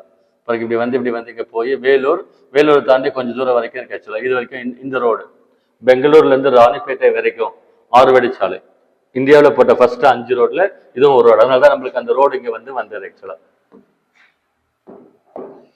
ஸோ இது வந்து சூப்பர் எக்ஸ்பிரஸ் வேன்னு சொல்லுவாங்க. இப்ப ரீசெண்டா என்ன பண்ணிருக்காங்கன்னா 30-40 இடத்துல இந்த மாதிரி சூப்பர் எக்ஸ்பிரஸ் வேஸ் வந்து போட்டிருக்காங்க ஆக்சுவலா. முன்ன இல்லை, பட் இப்ப போட்டிருக்காங்க. அடுத்து உலகத்திலேயே வந்து உயரமான இடத்துல இருக்கக்கூடிய நேஷனல் ஹைவே, உயரமான இடம், ரொம்ப உயரமானு சொல்லுவாங்க இல்லையா, மலைப்பாங்கான பகுதியில அந்த ஹையஸ்ட் NH எங்க இருக்குன்னு கேட்டா லேன்ற இடத்துல இருந்து மணாலிங்கிற இடத்துல இருக்கு ஆக்சுவலா. லடாக்ல வந்து லே அப்படின்னு இருக்கு, ஒரு ஊர் இருக்கு ஆக்சுவலா. அங்கிருந்து மணாலிக்கு வந்து NH போட்டிருக்காங்க. அதுதான் உயரமான இடத்துல இருக்க NH ஆக்சுவலா. ரோடு லென்த்ல வந்து மகாராஷ்டிரா ஃபர்ஸ்ட் பிளேஸ்ல இருக்கு. ஸோ இதுதான் வந்து எல்லாமே ரோட் சம்பந்தப்பட்ட விஷயங்கள் ஆக்சுவலா. அப்புறம் ஸ்டேட் ஹைவேஸ் சொல்லி ஒன்று கொடுத்துருக்காங்க. இப்ப பார்த்தது நேஷனல் ஹைவேஸ். இன்னொன்னு பாருங்க, ஸ்டேட் ஹைவேஸ் ஒன்று இருக்கு ஆக்சுவலா. ஸ்டேட் ஹைவேஸ் அப்படின்னா என்ன அப்படின்னாக்க, இந்த நேஷனல் ஹைவேஸ் சொன்னோம் இல்லையா, அதனுடைய ஒர்க் என்ன சொல்லுவாங்கன்னா, இந்தியாவுடைய கேபிட்டல் கூட எல்லா ஸ்டேட் கேபிட்டல் லிங்க் பண்ற ரோடுக்கு பேர் வந்து என்ஹெச். அதே மாதிரி இங்க தமிழ்நாட்டுடைய கேபிட்டல் மெட்ராஸ், அதுல இருந்து எல்லா டிஸ்ட்ரிக்டையும் கனெக்ட் பண்றதுக்கு பேர் வந்து ஸ்டேட் ஹைவேஸ்ன்னு பேர். சரியா, ஸ்டேட் ஹைவேஸ். இப்ப பாருங்க என்ஹெச் வந்து இந்த பக்கம் சொன்னோம் இல்லையா, இதுக்கு முன்னால இங்க இருந்து பாத்தீங்கன்னா ராயக்கோட்டை பாலக்கோடு ரோடு போகுது இல்லையா, இது ஸ்டேட் ஹைவேன்னு வச்சிருந்தாங்க. இப்ப என்ஹெச்னு மாத்திட்டாங்க. அது என்ஹெச் 844 சம்திங் இதை புதுசா ரூட் பெருசு பண்ணிட்டதுனால என்ஹெச் மாத்திட்டாங்க. ஸோ இந்த மாதிரி என்ஹெச் வந்து போட்டிருக்காங்க ஸ்டேட் ஹைவேஸ். இன்னும் டிஸ்ட்ரிக்ட் ரோடு வில்லேஜ் ரோடுன்னு சொல்லி சொல்றாங்க ஆக்சுவலா. ஸோ தமிழ்நாட்டில் வந்து பாருங்க இப்போதைக்கு வந்து லாங்கஸ்ட் என்ஹெச் என்னன்னு கேட்டா என்ன சொல்லணும், ஒசூர் டு கன்னியாகுமரின்னு சொல்லி சொல்லணும். எவ்வளவு இருக்கு ஆக்சுவலா, 627 கிலோமீட்டர்ஸ். ஸோ நெக்ஸ்ட் NH 48 ஒசூர்ல இருந்து சென்னைக்கு போகுது. 2 ரூட் போகுது ஆக்சுவலா. ஒசூர்ல இருந்து பாருங்க இங்க இருக்கோம், இங்க இருந்து ஒசூர்ல இருந்து 2 ரூட் போகுது பாருங்க. ஒசூர் இங்க இருக்கு, இந்த சவுத்துல போகுது இல்லையா, இது NH 7. இப்ப NH 44 சொல்றாங்க. மெட்ராஸ்க்கு போறது, இந்த ரூட்ல போறது மெட்ராஸ்க்கு போறது, அதை NH 48 அப்படின்னு சொல்றாங்க. ஒசூர்ல இருந்து மெட்ராஸ் எவ்வளவு இருக்கு பாருங்க, 237 கிலோமீட்டர்ஸ் லென்த் இருக்கு. பஸ்ல போனீங்கன்னா ஒரு 6 மணி நேரம், கார்ல போனா ஒரு 5 ஹவர்ஸ்ல போயிடலாம். பட் என்ன ஒன்று, டிராஃபிக் ஹியூஜா இருக்கும். வெளியில ப்ராப்ளம்னா நின்றுக்கிட்டேன்னா போவாங்க ஆக்சுவலா. டெல்லி எங்க இருக்கு, பாம்பே எங்க இருக்கு ஆக்சுவலா. ஏற்கனவே ரோடு இருக்கு, ஏற்கனவே 4 வழிச்சாலை 6 வழிச்சாலை மிக்ஸ் பண்ணி இப்படிலாம் இருக்கு ஆக்சுவலா. இவங்க புதுசா இப்போ கொஞ்சம் அங்க அலைன் பண்ணி, அதாவது ஆப்போசிட்ல வண்டியே வராதான், ஆப்போசிட்ல வண்டியே வராதான். இப்ப இங்கெல்லாம் கூட வருது இல்லையா, NHல எல்லாம் வருது இல்லையா, ஆப்போசிட்ல வண்டியே வராத மாதிரி ஒரு ரோடு போட்டிருக்காங்க. 8 வழிச்சாலைன்னு இதுக்கு பேர். அதாவது வேர்ல்டுலயே வந்து நல்ல ஸ்டாண்டர்டா போட்டிருக்காங்க. போற வழியில இருக்கக்கூடிய வனவிலங்கு சரணாலயங்கள், காடு இதெல்லாம் இருக்கு இல்லையா, அதெல்லாம் டிஸ்டர்ப் பண்ணாம மேல பாலம்லாம் போட்டிருக்காங்க. ஸோ வனவிலங்குகளை டிஸ்டர்ப் பண்றது இல்லை, அது பாட்டுக்கு அதிர்ஷ்டத்துக்கு இருக்கலாம். இந்த மாதிரி வந்து என்விரான்மெண்ட் எல்லாம் கேர் பண்ணி போட்டிருக்காங்க. இப்போ ஒர்க் போயிட்டு இருக்கு ஆக்சுவலா. இப்போ பாத்தீங்கன்னு சொன்னா அங்க டிராவல் பண்ற டைம் வந்து 24 ஹவர்ஸ் 25 ஹவர்ஸ் ஆகும் நார்மலா. 25 மணி நேரம் ஆகுமா இங்கிருந்து இங்க டிராவல் பண்ண கார்ல. இப்போ வந்து 12 ஹவர்ஸ்ல போலாமா, பாதி தூரம் குறையுமா. அப்போசிட்ல வண்டி வராதான், இஷ்டத்துக்கும் போலாமா, என்ன ஃபாஸ்ட் வேணா போலாமா. 2 பக்கம் ஃபுல்லா உள்ளே என்ட்ரு ஆகிற மாதிரி போட்டிருக்காங்க. இவ்வளவு ஃபெசிலிட்டிஸ்ல ஒரு ரோடு வந்துட்டு இருக்கு. நியூ டெல்லி டு பாம்பே வந்துட்டு இருக்கு ஆக்சுவலா.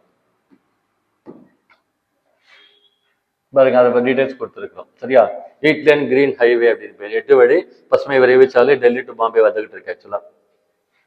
நெக்ஸ்ட் வந்து ரயில் டிரான்ஸ்போர்ட். ரயில்ல டிராவல் பண்ணிருக்கீங்களா? ரயில் நல்லா இருக்கா? ரொம்ப நல்லா இருக்கு ரயில் இல்லையா, ரொம்ப நல்லா இருக்கு.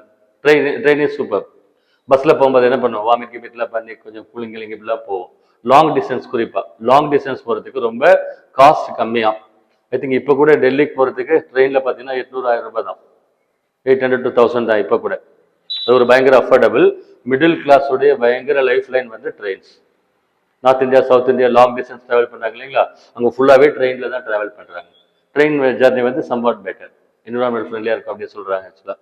ஸோ இது பாத்தீங்கன்னா பாருங்க என்ன சொல்லியிருக்கோம் ரயிலை பத்தி அப்படின்னு சொன்னா, நிறைய சொல்ற பாருங்க, ஏகப்பட்ட இன்ட்ரெஸ்டிங்கான விஷயம் இருக்கு ட்ரெயின் பத்தி. Backbone of surface transport, அது என்னன்னா நிலத்து மேல நடக்கிற டிரான்ஸ்போர்ட், அதுக்கு சர்ஃபேஸ் டிரான்ஸ்போர்ட்னு சொல்றாங்க. அது ரொம்ப மிக முக்கியமானது வந்து ரயில் டிரான்ஸ்போர்ட். இப்ப பொருளை எடுத்துக்கிட்டு போனோம், ஒரு 50 கிலோமீட்டர் 100 கிலோமீட்டர் எடுத்துட்டு போனா லாரியில எடுத்துட்டு போயிடலாம். 1000 கிலோமீட்டர் எடுத்துட்டு போனோம், லாரியில எடுத்து போக முடியுமா? நோ. எதுல எடுத்துட்டு போகலாம்? ட்ரெயின்ல எடுத்துட்டு போகலாம். இந்தியன் ரயில்வேஸ் வந்து ரொம்ப சூப்பரா ஒர்க் பண்ணிட்டு இருக்காங்க. வைஷ்ணவ்னு ஒருத்தர் இருக்காரு ஆக்சுவலா, ஓகேங்களா, மினிஸ்டர் வந்து அவர் ஒர்க் பண்ணிட்டு இருக்காரு.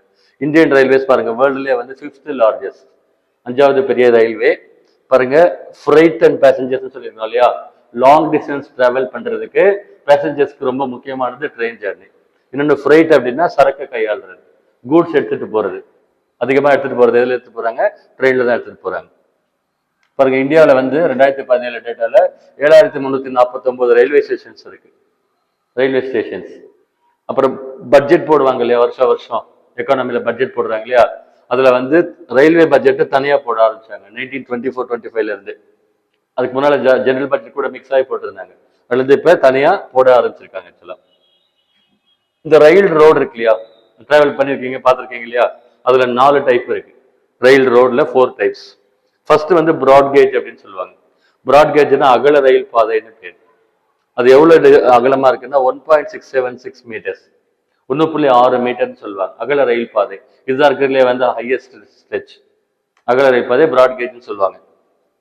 இன்னொன்று மீட்டர் கேஜ்னு சொல்லுவாங்க. மீட்டர் கேஜ்னா கரெக்டா 1 மீட்டர் அகலம் இருக்கும். மீட்டர் கேஜ் அப்படின்னு சொல்லுவாங்க. அது வந்து அதுக்கு அடுத்து பார்த்தீங்கன்னா நேரோ கேஜ் 0.7 சொல்லுவாங்க, லைட் கேஜ்னு 0.610 சொல்லுவாங்க. இந்த ஊட்டியில எல்லாம் ட்ரெயின் போகுது இல்லையா, இந்த ட்ரெயின் மெதுவா போகும் பார்த்துருக்கீங்களா, ஏன்னா மலை மேல ஏறுது, அதனால அந்த ட்ரெயின்ல இந்த லெவல்ல இருக்கும் ஆக்சுவலா. ஸோ அந்த ரோட்லாம் லென்த் வந்து ரொம்ப லீஸ்டா இருக்கும். நம்மளுக்கு அல்ட்ரா மாடர்னா இருக்குது என்னன்னா பிராட்கேஜ், வந்து பிராட்கேஜ் அகல ரயில் பாதைன்னு சொல்லுவாங்க. இதுக்கு முன்னால ரயில் பாதைக்கு அடியில வந்து கட்டையை போட்டிருப்பாங்க, ரயில் ஸ்லீப்பர்ஸ், மரக்கட்டை இருக்கு இல்லையா, அது அடியில போட்டிருப்பாங்க, அதே மாதிரி ரயில் ரோட வந்து பிளேஸ் பண்ணியிருப்பாங்க. இப்பெல்லாம் கான்கிரீட் ஸ்லீப்பர்ஸ் வந்திருக்கு. கான்கிரீட் இருக்கு இல்லைங்களா, அந்த கான்கிரீட்ல போட்டு ஸ்லீப்பர்ஸ் போட்டிருக்காங்க. இப்போ ரீசெண்டா பார்த்துருக்கீங்கன்னு நினைக்கிறேன், எல்லா இடத்துலயும் போட்டுட்டு இருக்காங்க. ஸோ அது வந்து பாத்தீங்கன்னா இப்போ லேட்டஸ்டா போடுறாங்க. அப்புறம் வந்து ரயில் டிரான்ஸ்போர்ட்ல வேற என்ன சொல்லணும் அப்படின்னா, ஆரம்ப காலகட்டத்தில் நான் சொன்னேன் இல்லையா, யார் வந்து முத ரயிலை கண்டுபிடிச்சது, ஜார்ஜ் ஸ்டீவன்சன், தி கிரேட் ஜென்டில்மேன். எவ்வளோ பேரை வந்து காப்பாற்றப்படுறாங்க அதில், இல்லாட்டி டிராவல் பண்ணது ரொம்ப ரிஸ்க் ஆக்சுவலா. ஸோ ஃபர்ஸ்ட் ஸ்டீம் என்ஜின் இந்தியாவில் முத ரயில் எங்க ஓட்டுனாங்கன்னு சொன்னோம், பாம்பேலேருந்து தானேக்கு ஓட்டினாங்க. இயர் வந்து 1853, 34 கிலோமீட்டர் ஸ்ட்ரெச்சுக்கு போட்டாங்கன்னு சொன்னோம். இது வந்து ஸ்டீம் என்ஜின், நீராவி என்ஜின், நிலக்கரி யூஸ் பண்றதுன்னு சொன்னோம். இன்னொன்று பார்த்தீங்க சொன்னாக்க எலக்ட்ரிக்கல் ட்ரெயின், எலக்ட்ரிசிட்டியில போற ட்ரெயின் இந்தியாவில் ஃபர்ஸ்ட் 1929 பாம்பே டு புனே அதுல வந்து கொண்டு வந்தாங்க ஆக்சுவலா. ஸோ இந்தியாவில் வந்த ரயில் ரோட்ல பாருங்க, இந்த லிஸ்ட்லாம் கொஸ்டின் கேட்டிருக்காங்க. ஃபர்ஸ்ட் வந்தது வந்து பாம்பே டு தானேன்னு சொன்னோம். ஓகேங்களா. இந்தியாவில் இருப்பு பாதை ரயில் ரோடு ஃபர்ஸ்ட் யார் போட்டது, பிரிட்டிஷ் வைஸ்ராய் பேர் என்ன, டல்ஹௌசி பிரபு. அவருக்கு என்ன பேர் பாருங்க, ஃபாதர் ஆஃப் இந்தியன் ரயில்வேஸ்ன்னு சொல்றாங்க. இந்திய ரயில்வே, இந்திய இருப்பு பாதையின் தந்தைன்னு சொல்றாங்க. அதுக்கு அடுத்து ரெண்டாவது எங்க போட்டாங்கன்னா 1854 போட்டாங்க. இங்க தப்பா டைப் ஆயிருக்கு, 1854 ஹவுரா டு ஹூக்லி. அப்புறம் 1856 மெட்ராஸ் டு அரக்கோணம். மூணுமே வந்து பிரிட்டிஷ்காரன் டெவலப் பண்ண ஊர், கல்கட்டா, பாம்பே, மெட்ராஸ். ஒரு டைம் மெட்ராஸ் இந்த கொஸ்டினை இன்டைரக்டா கேட்டிருந்தாங்க, டிஎன்பிஎஸ்சில இன்டைரக்டா ரெஃபர் பண்ண மாதிரி கேட்டிருந்தாங்க ஆக்சுவலா. ஓகே, ப்ரொசீட் பண்ணலாமா? We have capacity, right, capacity இருந்தே ஆகணும். பாருங்க, இதுதான் வந்து இந்தியாவுடைய ரயில்வே நெட்வொர்க். அண்டர்ஸ்டாண்ட்? ரயில் வந்து பல விஷயங்களை சொல்லும் இல்லையா, ஏகப்பட்ட ஃபிலிம்ஸ் எடுத்திருக்காங்க, பல விஷயங்களை சொல்லும் ரயில். இது ரயில்வே நெட்வொர்க் ஆக்சுவலா. இந்த டார்க்கா போட்டிருக்கிறாங்க இல்லையா, இதெல்லாம் இம்பார்ட்டன்ட் பிராட்கேஜ். பிராட்கேஜ் அகல ரயில் பாதை, அல்ட்ரா மாடர்ன் ரூட் சிஸ்டம். பாருங்க இங்க போட்டிருக்கிறது ஃபுல்லா. பாருங்க இங்க இம்பார்ட்டன்ட் பிராட்கேஜ் லைன் போட்டிருக்காங்க. இந்த சிவப்பு கலர்ல போறதெல்லாம் மெயின் ஏரியாஸ் ஆக்சுவலா. பட் பாத்தீங்கன்னா இங்க நம்மளுது ஒசூர் இருக்கு இல்லைங்களா, இது இந்த லைன்ல வரல ஆக்சுவலா. பாருங்க எல்லோ கலர்ல தான் வருது, அதுவும் பிராட்கேஜ் தான். பட் மெயின் பிராட்கேஜ் லைன்ல அடுத்த லைன் சொல்லி போட்டிருக்காங்க ஆக்சுவலா. அதுக்கப்புறம் மீட்டர் கேஜ், நேரோ கேஜ் அப்படிலாம் இருக்கு ஆக்சுவலா. இந்த நேரோ கேஜுங்கிறது எங்க யூஸ் பண்றாங்க, ட்ரெயின்ல யூஸ் பண்றாங்க. ரொம்ப இன்ட்ரெஸ்டிங்கா இருக்கு ட்ரெயின்லாம் வந்து. அப்புறம் வந்து பாருங்க, இந்த கொஸ்டின் அடிக்கடி கேட்பாங்க. இந்தியாவில் இருக்கக்கூடிய ரயில்வே இருக்கு இல்லைங்களா, அந்த 17 மண்டலங்களா பிரிச்சிருக்கிறாங்க, 17 ஜோன்ஸ். இப்ப தமிழ்நாட்டில் எவ்வளவு டிஸ்ட்ரிக்ட் இருக்கு, எவ்வளவு இருக்கு, 38 டிஸ்ட்ரிக்ட் இருக்கு தமிழ்நாட்டில். ஆமாவா இல்லையா? அந்த மாதிரி ரயில்வே அட்மினிஸ்ட்ரேஷனுக்காக அவங்க ஜோன் பிரிச்சிருக்காங்க. எவ்வளவு ஜோன், 17 ஜோன்ஸ் சொல்லுவாங்க. ரயில்வே மண்டலங்கள் மொத்தம் 17. சரியா? அந்த லிஸ்டிங்க கொடுத்துருக்கோம் பாருங்க, ரயில்வே ஜோன்ஸ் மொத்தம் 17, இன்னொன்று சேர்த்து 18 கொடுத்துருக்காங்க. இதுல கொஸ்டின் கேட்பாங்க, இது எங்க. ஸோ ஜியோகிராஃபியில நம்மளுக்கு வந்து ரயில் டிரான்ஸ்போர்ட் பார்த்துட்டு இருக்கோம். இந்தியாவில் வந்து ரயில் போக்குவரத்தை பத்தி பார்த்துட்டு இருக்கோம் இல்லையா. பாருங்க, இந்தியாவில் வந்து லாங் ட்ரெயின் ரூட்ஸ் எங்க இருக்கு, லாங்கஸ்ட் ட்ரெயின் ரூட் எது அப்படின்னு சொன்னா அதுக்கு பேர் வந்து பாத்தீங்கன்னா விவேக் எக்ஸ்பிரஸ் அப்படின்னு ஒன்று இருக்கு ஆக்சுவலா. அதுக்கு பேரு விவேக் எக்ஸ்பிரஸ் அப்படின்னு சொல்லுவாங்க. லாங்கஸ்ட் ட்ரெயின் ரூட் எவ்வளவு லாங் சொல்றாங்க பாருங்க. அஸ்ஸாம்ல வந்து திப்ருகர்ங்கிற இடத்துல பாருங்க, இந்த மேப்ல கொடுத்துருக்கு பாருங்க. அஸ்ஸாம்ல பாருங்க, இந்த இடத்துல திப்ருகர் இருக்கு. இங்க இருந்து இப்படி ட்ரெயின் வந்து இங்க வந்து கடைசியில கன்னியாகுமரிக்கு வருது. அண்டர்ஸ்டாண்ட்? அவ்வளவு லாங்கா. எவ்வளவு கிலோமீட்டர் தெரியுமா? டோட்டலா 4286 கிலோமீட்டர், 4286 கிலோமீட்டர்ஸ். 18 கோச் இருக்கு அதுல, 52 ஸ்டாப், 82 மணி நேரம் டிராவல், 3 நாள் ட்ரெயின்ல டிராவல், 3 நாள் போய் சேர்றதுக்கு. இதுதான் வந்து லாங்கஸ்ட் ட்ரெயின் ரூட் ஆக்சுவலா. சரியா? ரெண்டாவது லாங்கஸ்ட் ட்ரெயின் வந்து ஹிம்சாகர் எக்ஸ்பிரஸ் அப்படின்னு ஒன்று இருக்கு ஆக்சுவலா. இது ஜம்முல இருந்து கன்னியாகுமரி வரைக்கும் வருது. ஜம்மு இருக்கு இல்லைங்களா, அங்க ஸ்ரீநகர் சொல்றோம் இல்லையா, அங்க இருந்து கன்னியாகுமரி வரைக்கும் வருது. 69 மணி நேரம் டிராவல் டைம். நெக்ஸ்ட் வந்து இந்தியாவில் ஃபாஸ்டஸ்ட் ட்ரெயின், மிக வேகமாக போடக்கூடிய ட்ரெயின்ஸ் வந்து ஒன்று வந்து கத்திமான் எக்ஸ்பிரஸ் அப்படின்னு இருக்கு பேர் பாருங்க. கத்திமான் எக்ஸ்பிரஸ் அப்படின்னு ஒன்று இருக்கு ஆக்சுவலா. இதுக்கு முன்னால இருந்தது அது கத்திமான் எக்ஸ்பிரஸ்ன்னு பேரு. ஸ்பீடு வந்து 160 கிலோமீட்டர் கொடுத்துருக்காங்க 1 ஹவருக்கு. 160 கிலோமீட்டர் வந்து ஸ்பீடு. பாருங்க, இங்கிருந்து சேலம் இருக்கு இல்லைங்களா, நம்மளுக்கு கரெக்டா 160 கிலோமீட்டர். அதே மாதிரி இங்கிருந்து வேலூரும் 160 கிலோமீட்டர் டிஸ்டன்ஸ். அப்ப இந்த ட்ரெயின் ஸ்பீடு இங்க இருந்ததுன்னா 1 ஹவர்ல நம்ம சேலம் போயிடலாம். இந்த ட்ரெயின் ஸ்பீட் 160 கிலோமீட்டர்னா 1 ஹவர்ல போயிடலாம் அப்படின்னு அர்த்தம் ஆக்சுவலா. ஆனா இந்த கத்திமான் எக்ஸ்பிரஸ் இவ்வளவு டாப் ஸ்பீட் 160 போகுது இல்லையா, இதுக்கு ரூட் என்ன பண்ணணும், வளைஞ்சு வளைஞ்சு தான் போக முடியாது. ஸோ ஸ்ட்ரெயிட்டா இருக்கணும் ரூட் வந்து. இந்தியாவில் அந்த மாதிரி ரூட் எங்க இருக்கு அப்படின்னாக்க, பாம்பே இது டெல்லி இருக்கு இல்லைங்களா, டெல்லியில இருந்து மத்திய பிரதேசனுடைய கேபிட்டல் போபால் அப்படின்னு இருக்கு. அந்த ரூட் ஸ்ட்ரெயிட்டா இருக்கும்.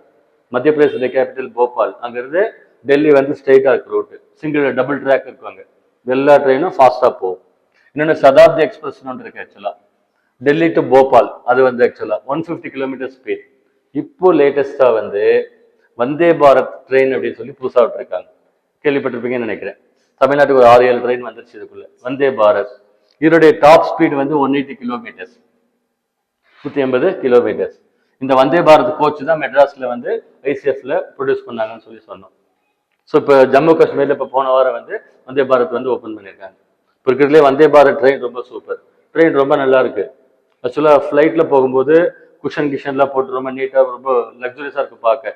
அதே மாதிரி ட்ரெயின்ல கொடுத்துருக்காங்க இப்போ வந்தே பாரத்ல, ரொம்ப நல்லா இருக்கு, ரொம்ப சூப்பரா இருக்கு. லாங் டிராவல் ஃபுல்லா யூஸ் பண்றாங்க ஆக்சுவலா. இன்னொரு ட்ரெயின் ஒன்று, ஒரு ப்ராஜெக்ட் ஒன்று போட்டாங்க, நான் சொல்றேன் பாருங்க, கொன்கன் ரயில்வே அப்படின்னு ஒன்று போட்டாங்க. கொன்கன் நம்ம அன்னைக்கு பார்த்தோம் தெரியுமா, கொன்கன் கடற்கரைன்னு எதை சொல்லுவோம், கொன்கன் கடற்கரை அப்படின்னு சொல்லிட்டு ஜியோகிரபியில பார்த்தோம். மலபார் கடற்கரை, கனரா கடற்கரை, கொன்கன் கடற்கரைன்னு பார்த்தோம். பாருங்க, இதுதான் வந்து கொன்கன் ரயில்வே. பாருங்க இந்த மேப்ல இருக்கு, இதுக்கு பேரு கொன்கன் ரயில்வே அப்படின்னு பேரு. எங்க இருந்து எங்க வரைக்கும் இருக்கு, கர்நாடகால மங்களூர் அந்த இடத்துல இருந்து மும்பை வரைக்கும் இந்த ட்ரெயின் போகுது. சரியா, இந்த இடத்துல இந்த ரோடு போடுறது ரொம்ப ரொம்ப ரிஸ்க் ஆக்சுவலா. இந்த சைட்ல ரோடு போடுறது ரிஸ்க். எதனால ரிஸ்க்னு சொல்லியிருக்கிறோம், மேற்கு தொடர்ச்சி மலையுடைய மேற்கு பகுதி, கிழக்கு பகுதி ஸ்லோப் இருக்கு, ரிவர்ஸ் எல்லாம் ஓடுதுன்னு சொன்னோம் இல்லையா, மிக உயரமான மலை. அதுக்கடுத்து அப்படியே கீழே வந்து தாழ்வான பகுதி, அதாவது ஸ்டீப்பா இருக்குன்னு சொன்னோம் இல்லையா, அந்த இடத்துல வந்து ரோடு போடுறது ரொம்ப ரொம்ப ரொம்ப ரிஸ்க். அதை சக்சஸ் பண்ணியிருக்காங்க. கொன்கன் ரயில்வேன்னு அதுக்கு பேர். 760 கிலோமீட்டர்ஸ் லென்த், இங்க இருந்து இங்க போகுது ஆக்சுவலா. அந்த பகுதியில ரோடு போட முடியாது ஆக்சுவலா. இந்த பக்கம் வெஸ்டர்ன் காட்ஸ், இந்த பக்கம் வந்து ஸ்லோப் கரெக்டா இருக்கு, போலாம் வரலாம். அந்த பக்கம் ஸ்டீப்பா இருக்கும், மலை எப்படி இருக்கும், அதுக்கடுத்து பயங்கர டெப்தா இறங்கும், அதுல போடுறது கஷ்டம், போட்டிருக்காங்க. ஸோ கொன்கன் ரயில்வே அப்படின்னு அதுக்கு பேர் போட்டு சக்சஸ் பண்ணியிருக்காங்க ஆக்சுவலா. பாருங்க, 146 ரிவர் கிராஸ் ஆகுதான், 2000 பிரிட்ஜ், 73 டனல், மலையை குறைஞ்சி போறது. மகாராஷ்டிரால வந்து ரோஹான்ற இடத்தையும் கர்நாடகாவில் மங்களூர் இடத்தையும் வந்து கனெக்ட் பண்ணுது. நெக்ஸ்ட் வந்து மெட்ரோ ட்ரெயின்ஸ். புதுசா ஒரு கான்செப்ட் கேள்விப்பட்டிருக்கீங்க இல்லையா, மெட்ரோ ட்ரெயின்ஸ். மெட்ரோல டிராவல் பண்ணிருக்கீங்க, மெட்ரோ ட்ரெயின் அவ்வளோ சூப்பரா, அவ்வளோ அழகா, ஃபர்ஸ்ட் கிளாஸா கண்டுபிடிச்சிருக்காங்க. மெட்ராஸ்ல இதுக்கு முன்னாடி போனோம் அப்படின்னா, ஆட்டோல கீட்டோல ஏறணும் அப்படின்னா 500,000 ரூபாய் வாங்கிடுவாங்க. இந்த எண்டு டு அந்த எண்டு டிராஃபிக்ல போய் சேர்த்துக்குள்ள கஷ்டம். லாஸ்ட் டைம் போயிருந்தோம், ஜஸ்ட் 5 ஸ்டாப், 5 நிமிஷம், உள்ள ஏசி, ஃபர்ஸ்ட் கிளாஸா இருக்கு ஆக்சுவலா மெட்ரோ ட்ரெயின் இல்லைங்களா. ஸோ இப்போ வந்து பார்த்தா ஒரு 15 சிட்டிக்குள்ள மெட்ரோ ட்ரெயின் கொண்டு வந்துட்டாங்க, பெங்களூர், மெட்ராஸ். ஸோ ஒரு டைம் கொஸ்டின் டிஎன்பிஎஸ்சியில் கேட்டிருந்தாங்க, மெட்ரோ ட்ரெயின் வந்து தமிழ்நாட்டில் சென்னைக்கு வந்து 6வது பிளேஸ்ல வந்துருக்கு, 6th மெட்ரோ ட்ரெயின் தமிழ்நாட்டில் வந்து புக்ல கொடுத்துருந்தாங்க, அந்த கொஸ்டின் கேட்டிருந்தாங்க. அப்புறம் யுனெஸ்கோ வேர்ல்டு ஹெரிட்டேஜ் அப்படின்னு ஒரு கான்செப்ட் இருக்கு பாருங்க, யுனெஸ்கோ வேர்ல்டு ஹெரிட்டேஜ், யுனெஸ்கோ உலக பாரம்பரியம் அப்படின்னு ஒரு கான்செப்ட் இருக்கு. யுனெஸ்கோன்றது இன்டர்நேஷனல் பாடி ஒன்று இருக்கு, ஐக்கிய நாடுகள் சபை அப்படின்னு சொல்லிட்டு. அதுல என்ன பண்ணாங்கன்னா கலாச்சாரம், இது மாதிரி அச்சீவ்மெண்ட்ஸ் அதெல்லாம் வந்து போற்றி பாதுகாக்கிறாங்க. யுனெஸ்கோ ஸ்டேட்டஸ்ன்னு சொல்லுவாங்க. அந்த மாதிரி இடங்கள்ல அவங்க டைரக்டா அவங்க கண்ட்ரோல்ல மானிட்டர் பண்றாங்க. அதுக்கு யுனெஸ்கோ பாரம்பரிய தலம் அப்படின்னு பேர், யுனெஸ்கோ வேர்ல்டு ஹெரிட்டேஜ் சைட் அப்படின்னு சொல்லுவாங்க. இந்தியாவில் வந்து 40 சைட் கிட்ட இருக்குது, தமிழ்நாட்டில் 5 இடத்துல இருக்கு. 5 இடத்துல யுனெஸ்கோ வேர்ல்டு ஹெரிட்டேஜ் சைட்னு சொல்லுவாங்க. அப்படின்னா என்னன்னா அவங்க வந்து ஃபாலோ பண்றாங்க அப்படின்னாக்க, இந்தியாவில் 4 ட்ரெயின் இருக்கு ஆக்சுவலா. என்னன்னா மலைப்பாங்கில் ஓடுற ட்ரெயின்ஸ்.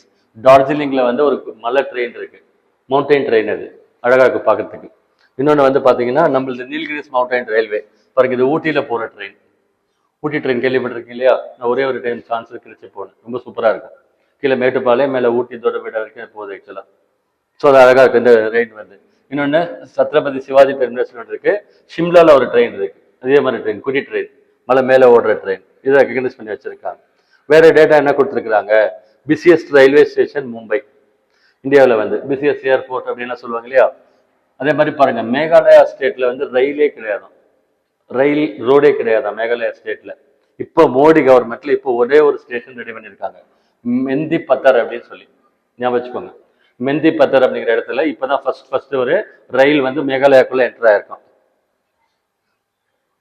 நெக்ஸ்ட் பாத்தீங்க சொன்னா காஷ்மீர்ல வந்து பீர் பஞ்சால் மலைத்தொடர் நம்ம படிச்சோம் இல்லையா, அதுல வந்து 11.2 கிலோமீட்டர் மலையை குடைஞ்சு உள்ள டனல் போட்டிருக்காங்க, அதுல ட்ரெயின் ரூட் போகுது.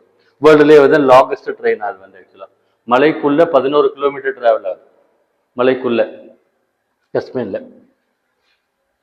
இன்னும் ஒரு கான்செப்ட் கொடுத்துருக்காங்க பாருங்க, என்ன கொடுத்துருக்காங்க அப்படின்னா, இந்தியாவில் வந்து புல்லட் ட்ரெயின் அப்படின்னு ஒன்று இருக்கு, கேள்விப்பட்டிருக்கீங்களா? போன வாரம் ட்ரெயின் ரெடி பண்ணியிருக்காங்க ஆக்சுவலா. ஜப்பான் நாடு இருக்கு இல்லைங்களா, ஜப்பான் நாட்டுக்காரங்க இந்தியாவுக்கு வந்து புல்லட் ட்ரெயின் டெக்னாலஜியும் புல்லட் ட்ரெயினையும் உருவாக்கி தராங்க. ஸோ ரயில் ரோடு போட்டுட்டு இருக்காங்க, புல்லட் ட்ரெயின் ட்ராக். மோடி பதவிக்கு வந்த ஃபர்ஸ்ட் ஃபாரின் போனது ஜப்பான் போனார் அப்போ 2014. அப்போ சக்ஸஸ் பண்ணிட்டு வந்தாரு. எங்க கனெக்ட் ஆகுதுன்னா பாம்பே டு அகமதாபாத். பாம்பே இருக்கு இல்லைங்களா, பாம்பேலேருந்து அகமதாபாத் வரைக்கும் 58 கிலோமீட்டர் டிஸ்டன்ஸ். அந்த இடத்துல இந்தியாவில் ஃபர்ஸ்ட் புல்லட் ட்ரெயின் கொண்டு வராங்க. புல்லட் ட்ரெயின் ஸ்பீடு எவ்வளோ தெரியுமா, 320 கிலோமீட்டர் ஒரு மணி நேரத்துக்கு, 320 கிலோமீட்டர்ஸ். இங்கேருந்து மதுரை டிஸ்டன்ஸ். இப்போ மதுரைக்கு நம்ம இங்கே 7 மணிக்கு ஏறினா என்ன பண்ணுவோம், 8 மணிக்கு அங்கே இறங்கிடலாம். சரியா, இந்த புல்லட் ட்ரெயின் ரெடி ஆகிட்டு இருக்கு, இன்னும் ஒரு 4-5 வருஷத்துல ஆகும்னு சொல்றாங்க. பாருங்க, இந்த புல்லட் ட்ரெயின் வந்து இப்படி போகுது ஆக்சுவலா. அது வந்து மேக்னெட்டிசம் டெக்னாலஜியில் ஒர்க் ஆகுது, சும்மா பாம்பு வலிக்கிட்டு போற மாதிரி ரெடி பண்ணியிருக்காங்க. நெக்ஸ்ட் வந்து வாட்டர் டிரான்ஸ்போர்ட். லாஸ்ட்ல வாட்டர் டிரான்ஸ்போர்ட். வாட்டர் டிரான்ஸ்போர்ட் நம்ம என்ன சொல்லணும், இந்தியாவில் வந்து 13 பெரிய துறைமுகங்கள் இருக்கு ஆக்சுவலா, 13 மேஜர் போர்ட்ஸ். இந்த கப்பல் வந்து என்ன ஸ்பெஷல் அப்படின்னா, சீப்பஸ்ட் காஸ்ட். ஃப்ளைட்ல வந்து எடுத்துட்டு போறது காஸ்ட் ஜாஸ்தி, கப்பல் எடுத்துட்டு போறது காஸ்ட் கம்மி.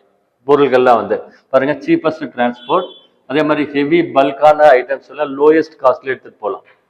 ஃபியூல் எஃபிஷியன்ட் கப்பல்ல போறது வந்து. இன்னொன்று என்விரான்மெண்டல் ஃப்ரெண்ட்லி, பொல்யூஷன்லாம் அவ்வளவா ஆகிறது இல்லை. ஸோ இந்தியாவுடைய கடல் நீளம் நம்ம ஃபர்ஸ்ட் டாபிக்லேயே பார்த்தோம், 7516 கிலோமீட்டர், 13 மேஜர் போர்ட் இருக்கு, 187 மீடியம் போர்ட்ஸ் இருக்கு ஆக்சுவலா. இந்தியாவில் போர்ட் ட்ரஸ்ட் ஆஃப் இந்தியான்னு ஒன்று இருக்கு, அந்த பாடி தான் எல்லா போர்ட்டையும் பார்த்துக்குது ஆக்சுவலா. ஸோ நம்மளுக்கு இப்போ வந்து என்ன பார்க்கணும், அடுத்து வந்து இந்தியாவில் இருக்கக்கூடிய போர்ட்ஸ், துறைமுகங்கள், மொத்தம் 13 துறைமுகங்கள் இருக்கு, அதை பத்தி டீடைல்ஸ் பார்க்கணும் ஒவ்வொன்றா. ஸோ ஒன்றா பார்க்கலாமா? ஃபர்ஸ்ட் வந்து கொல்கட்டா போர்ட்.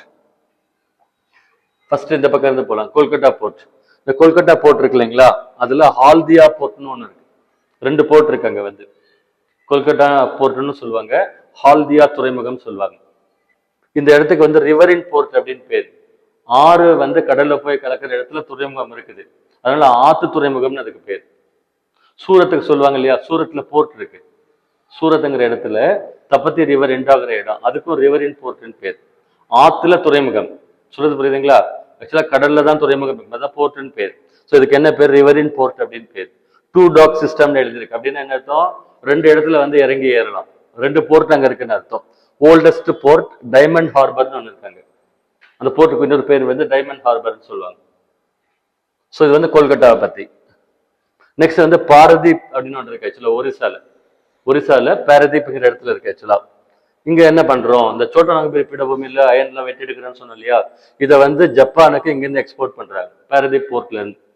அந்த ஓரத்துல அந்த சோட்டா நாகபுரிக்கு வெட்டுறாங்க, அந்த ஓரத்துல பாரதீப் இருக்கு, அந்த துறைமுகத்துல லோட் பண்ணி அங்கிருந்து கண்டெய்னர் ஷிப்ல எடுத்துட்டு போறாங்க. இதுக்கு என்ன பேர், இன்னொரு பேரு ஆர்டிபிஷியல் டீப் சி போர்ட், செயற்கை ஆழமான செயற்கை துறைமுகம்னு எழுதிக்கோங்க. சரிங்களா? ஆர்டிபிஷியல் அப்படின்னா செயற்கையாக உருவாக்கப்பட்டது அப்படின்னு அர்த்தம் ஆக்சுவலா. 3வது விசாகப்பட்டினம், ஆந்திராவில் இருக்கிற விசாகப்பட்டினம். இது வந்து டீப்பஸ்ட் போர்ட், மிகவும் ஆழமான துறைமுகம் சொல்றாங்க. இது வந்து பக்கத்துல பிலாய் ரூர்கையில பார்த்தோம் இல்லையா, ஸ்டீல் பிளான்ட் இருக்கு அப்படின்னு, அந்த பிளான்ட்டுக்குரிய மெட்டீரியல்ஸை சர்வ் பண்ணது. பாருங்க, நேச்சுரல் போர்ட்னு சொல்லுவாங்க. நேச்சுரல் போர்ட்னா இயற்கை துறைமுகம். இதை கொஞ்சம் புரிஞ்சுக்க முடியுதா பாருங்க. இயற்கை துறைமுகம்னா என்ன அர்த்தம் அப்படின்னா, கடல் கப்பல் வந்து போறதுக்கு ஆழமா, இயற்கையில அந்த இடத்துல ஆழமா இருந்தா அதுக்கு பேர் இயற்கை துறைமுகம். ஆழமா இல்லை அப்படின்னா இவங்க என்ன பண்ணுவாங்க, ஆழப்படுத்துவாங்க, ஸ்லெட்ஜிங் இந்த மெஷின்ல வச்சு ஆழப்படுத்துவாங்க. ஸோ இயற்கையில இருந்தா அதுக்கு நேச்சுரல் போர்ட் அப்படின்னு பேர்.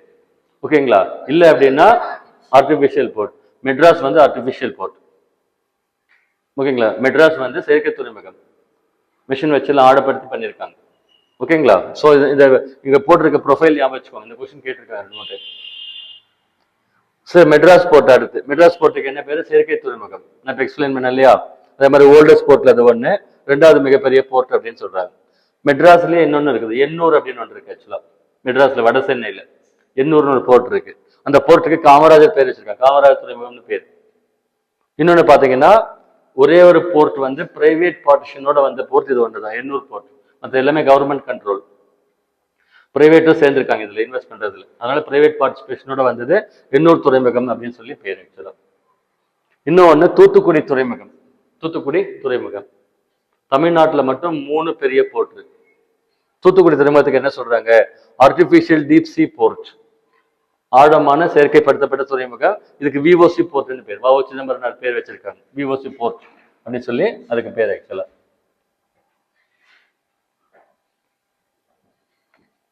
பாருங்க இதுல பார்த்தா தெரியும் உங்களுக்கு, வந்து சரிதா பாருங்க. இதுதான் வந்து 13 போர்ட் இந்தியாவில் பெரிய பெரிய 13 போர்ட். கொல்கட்டா, பாரதீப், விசாகப்பட்டினம், எண்ணூர் போர்ட் சொன்னோம், சென்னை, அடுத்து தூத்துக்குடி சொன்னோம். ஓகேங்களா?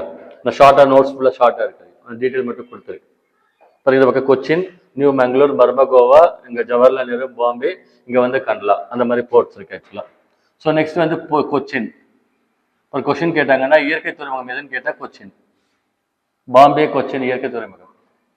கொச்சின்ல வேற என்ன சொன்னோம் நம்ம? டீ, காஃபி எல்லாம் அங்கே விளையுது பக்கத்துலன்னு சொன்னோம் இல்லையா? அது ஃபுல்லா அங்கிருந்து எக்ஸ்போர்ட் பண்றாங்க. குறிப்பா ஸ்பைசஸ், மசாலா பொருள் கொச்சின் போர்ட்ல இருந்து தான் அங்கிருந்து லோட் பண்றாங்க. Next New Mangalore port. Mangalore பேர் நியூ மங்களூர் சொல்றாங்க. கர்நாடகால ஒரே ஒரு துறைமுகம் இருக்கு ஆக்சுவலா. இந்த துறைமுகத்துக்கு என்ன பேருன்னா ஆல் வெதர் போர்ட்னு சொல்லுவாங்க. எல்லா கிளைமேட்லயும் அந்த போர்ட் வந்து ஃபங்க்ஷன் ஆகுமா. சில போர்ட் வந்து பாத்தீங்கன்னா மழை அதிகமா அடிச்சதுன்னா மேனேஜ் பண்ண முடியாது இல்லையா மழை சீசன்ல, அந்த மாதிரி இல்லாம இதுக்கு பேர் வந்து ஆல் வெதர் போர்ட், அனைத்து சீதோஷ நிலைகளையும் ஒர்க் ஆகும். கர்நாடகாவுடைய கேட்வேன்னு சொல்றாங்க. கர்நாடகால குதிரைமுக்கான்ற இடத்துல வந்து இரும்பு தாது வெட்டி எடுக்கிறாங்க, குதிரைமுக்கா அப்படின்னு பேர். அங்க இருந்து எக்ஸ்போர்ட் பண்றாங்க, அது இது மூலமா தான் மங்களூர் போர்ட்ல இருந்து எக்ஸ்போர்ட் பண்றாங்க. மர்மகோவான்னு சொல்றாங்க, அங்கே இரும்பு தாது எக்ஸ்போர்ட் பண்றாங்க. அடுத்து மும்பை, ஓல்டஸ்ட் போர்ட் இருக்கிறதுலே ரொம்ப ஓல்டஸ்ட் போர்ட் வந்து பாம்பே, ஏன்னா பெரிய ஊர் ஆக்சுவலா. அதுக்கு அடுத்து வந்து லார்ஜஸ்ட்னா மிக பெருசு, அது இயற்கை துறைமுகம், நேச்சுரல் போர்ட். அதுக்கடுத்து பாம்பேல இன்னொன்று இருக்கு, நவசேவா அல்லது ஜவஹர்லால் நேரு போர்ட் அப்படின்னு சொல்லியிருக்கு ஆக்சுவலா. சரக்கு கையாளுறதுல ஐ மீன் இதுல கூட்ஸ் அதிகமா எடுத்துட்டு போற கெப்பாசிட்டில இதுதான் ஜாஸ்தி, லார்ஜஸ்ட் கண்டெய்னர் போர்ட் அப்படின்னு இருக்கு. அதுக்கடுத்து கண்ட்லா போர்ட் அப்படின்னு ஒன்று இருக்கு பாருங்க, இங்க குஜராத்ல வந்து கண்ட்லா போர்ட், பாகிஸ்தான் பக்கம் இருக்கு. இதுக்கு பேர் டைடல் போர்ட்னு சொல்லுவாங்க. இந்தியாவிலேயே டைடுன்னு சொல்லி படிச்ச ஞாபகம் இருக்கா? ஓதம், ஓதாலை சக்தி எங்க கிடைக்குதுன்னா காம்பே வலை கூட கட்ச் வலைகூடன்னு சொல்லுவாங்க. ஸோ இங்க இதுக்கு கண்ட்லா போர்ட்டுக்கு டைடல் போர்ட் அப்படின்னு பேர். இன்னொன்னு பார்ட்டிஷன் சைல்டு, இந்தியா பாகிஸ்தான் பிரிக்கும் பொழுது அதுவா வந்ததாம், நம்மளுக்கு பிரிக்கும் போது நம்ம கிட்ட வந்துருச்சான் பார்ட்டிஷன் பண்ணும்போது, அதனால பார்ட்டிஷன் சைல்டுன்னு இதுக்கு பேர். நெக்ஸ்ட் வந்து கார்கோ வந்து அதிகமா கூட்ஸ் அதிகமா ஹேண்டில் பண்றாங்களா. இன்னும் ஒன்று வந்து அந்தமான் நிகோபார் தீவுல 13வது போர்ட் பிளேயர்னு ஒன்று இருக்கு, போர்ட் பிளேயர். இப்போ புதுசா வந்து விஜின்சம் 17வது போர்ட் கொண்டு வந்திருக்காங்க, அப்டேஷன்ல வந்து 14 போர்ட் வந்து கொண்டு வந்திருக்காங்க. Okay, this is clear. This is our India. Modiji super, all going well. India ரொம்ப டெவலப் ஆயிட்டு இருக்கு பாருங்க. வறுமை குறைஞ்சுதான், நேற்று டேட்டா கொடுத்துருக்காங்க 2 நாளா. இந்தியாவில் வறுமை வந்து அரௌண்ட் 22% இருந்தாங்க ஏழைகள். ஓகேங்களா, அது வந்து 4.6% குறைஞ்சிருக்கும். வறுமைன்னா சாப்பாட்டுக்கே வழி இல்லாமல் இருந்தது. ஒருவேளை சோறு தான் கிடைக்கும் அவங்களுக்கு, அதை வறுமைன்னு சொல்லுவாங்க. பிலோ பாவர்ட்டி லைன் எக்கானமில படிச்சிருக்கோம் நம்ம வந்து. அதாவது 3 வேளை சோறு அவங்களுக்கு கிடைக்காதான், 1 ஸ்கொயர் மீல் தான் கிடைக்குமா. அது அரௌண்ட் வந்து 22% இருந்தது, இப்போ 4.6 குறைஞ்சிருக்கு. நிறைய அச்சீவ்மெண்ட்ஸ் வந்து பண்ணிட்டு இருக்காங்க. சரி, ஷிப் பில்டிங்னு ஒன்று இருக்கு பாருங்க. இந்தியாவில் கப்பல் கட்டுறது எங்கெங்கெல்லாம் கட்டுறாங்க பாருங்க. விசாகப்பட்டினத்துல இந்துஸ்தான் ஷிப் யார்டுன்னு இருக்கு, கொல்கட்டால கார்டன் ரீச் ஒர்க் ஷாப் அப்படின்னு பேர், மும்பைல மஜகான் டாக்னு பேர், கொச்சின் ஷிப் யார்டு. 4 இடத்துல கப்பல் கட்டுறாங்க, கப்பல் தளம். ரைட். இன்னும் ஒரு இன்ட்ரெஸ்டிங்கான விஷயம் என்னது? Aeroplane. See the aeroplane, air roots. So aeroplane இருக்கு. ஸோ இன்னொன்று ஏர் டிரான்ஸ்போர்ட் வந்து பார்க்கணும் நம்ம லாஸ்டா.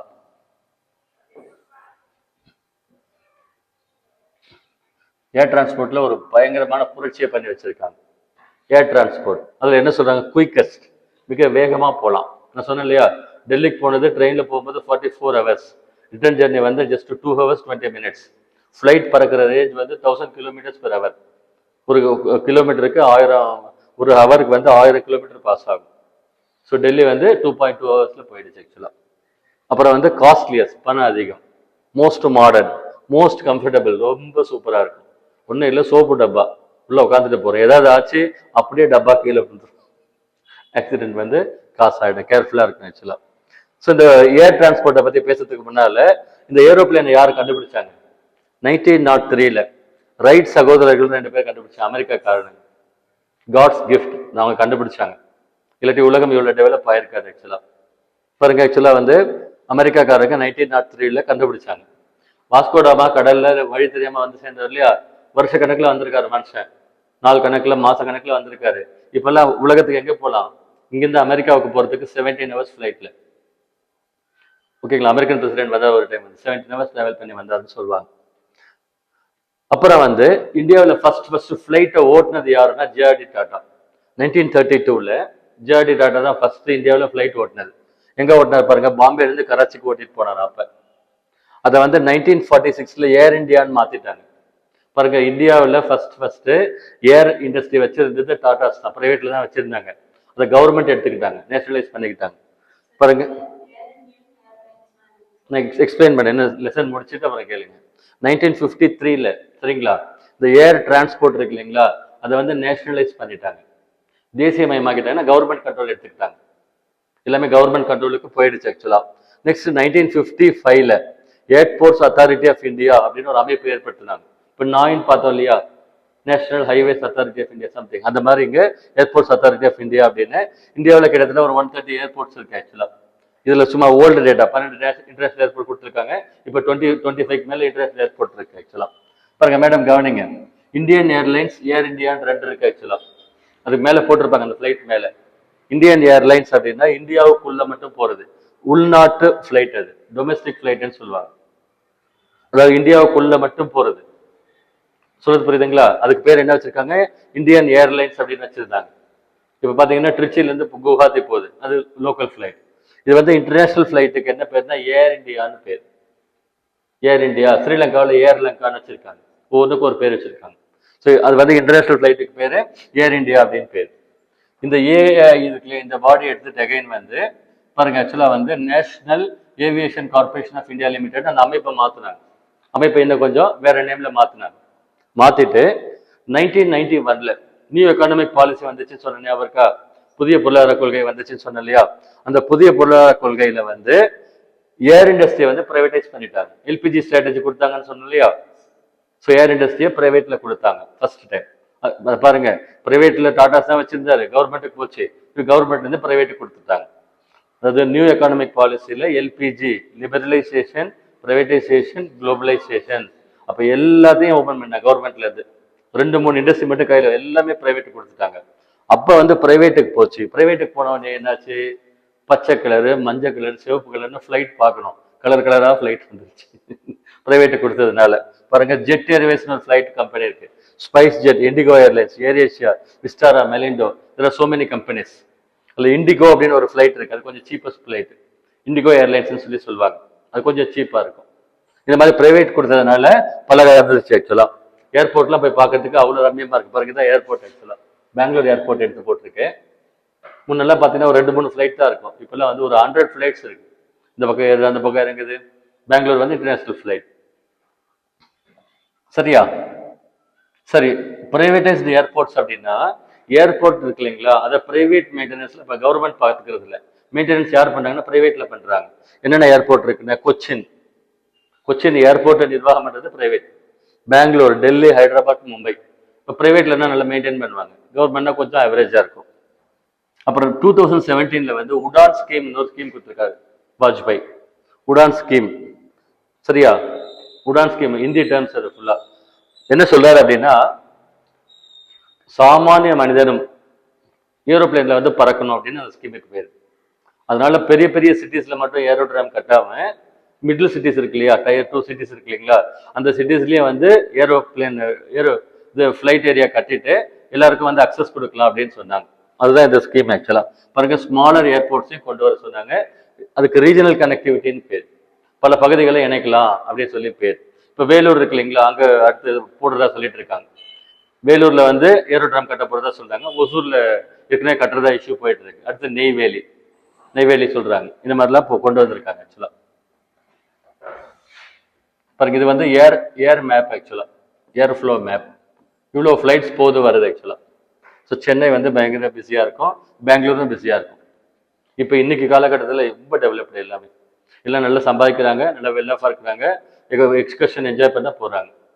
குடும்பம் பார்த்தீங்கன்னா இப்போ இது எக்ஸ்கர்ஷன் போறீங்கல்ல, வெக்கேஷன் ஸ்பெண்ட் பண்ணுறது கம்பெனிஸ் இருக்குல்ல, ஹோட்டல் கம்பெனிஸ்லாம், அவங்க எல்லாம் வந்து இப்போ ஒரு 1,00,000 ஆகுதுன்னா வாங்க என்ஜாய் பண்ணலான்னு சொல்றாங்க. இஎம்ஐல போட்டு சொல்றாங்க.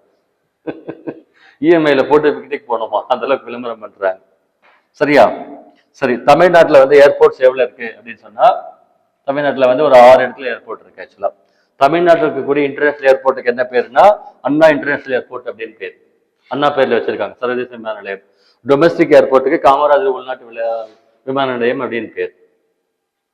சொல்றது புரியுதுங்களா? 4 ஏர்போர்ட் வந்து தமிழ்நாட்டில் international airports: Madras, Coimbatore, Madurai, Tiruchi. International ஏர்போர்ட்னா என்ன அர்த்தம்? டைரக்டா ஃபிளைட் இங்கிருந்து வேற கண்ட்ரிக்கு போகுது. ஃபர்ஸ்ட் கிரீன்ஃபீல்டு ஏர்போர்ட் அப்படின்னு இருக்கு, பசுமை விமான நிலையம். அதாவது என்விரான்மெண்டல் ஃப்ரெண்ட்லியா ரெடி பண்ணாங்க இப்ப ரீசெண்டா. அது வந்து சிக்கிம்ல வந்து 100வது ஏர்போர்ட். அது 100வது ஏர்போர்ட் பாக்கியாங் அப்படின்ற இடத்துல எடுத்திருந்தார், ஓபன் பண்ணியிருக்காரு. இப்போ 2018 மோடி ஓபன் பண்ணார். பாருங்க, 100th ஆபரேஷனல் ஏர்போர்ட்னா என்ன அர்த்தம்? எவ்வளவோ ஏர்போர்ட் இருக்கு, செயல்பாட்டில் இருக்கிறதுல 100வது ஏர்போர்ட்னு சொல்றாங்க. இப்போ சேலம் ஏர்போர்ட்னு ஒன்று இருக்குது. அது என்னன்னா ஊரை விட்டு 22 கிலோமீட்டர் அவுட்டர்ல இருக்கு. அதனால அங்க ஒன்றும் வயபிளா இல்லைன்னு சொல்றாங்க. சமயத்துல வந்து 2-3 ஃபிளைட் ஆப்ரேட் பண்ணாங்க, இப்போ இருக்கா என்னன்னு தெரியல.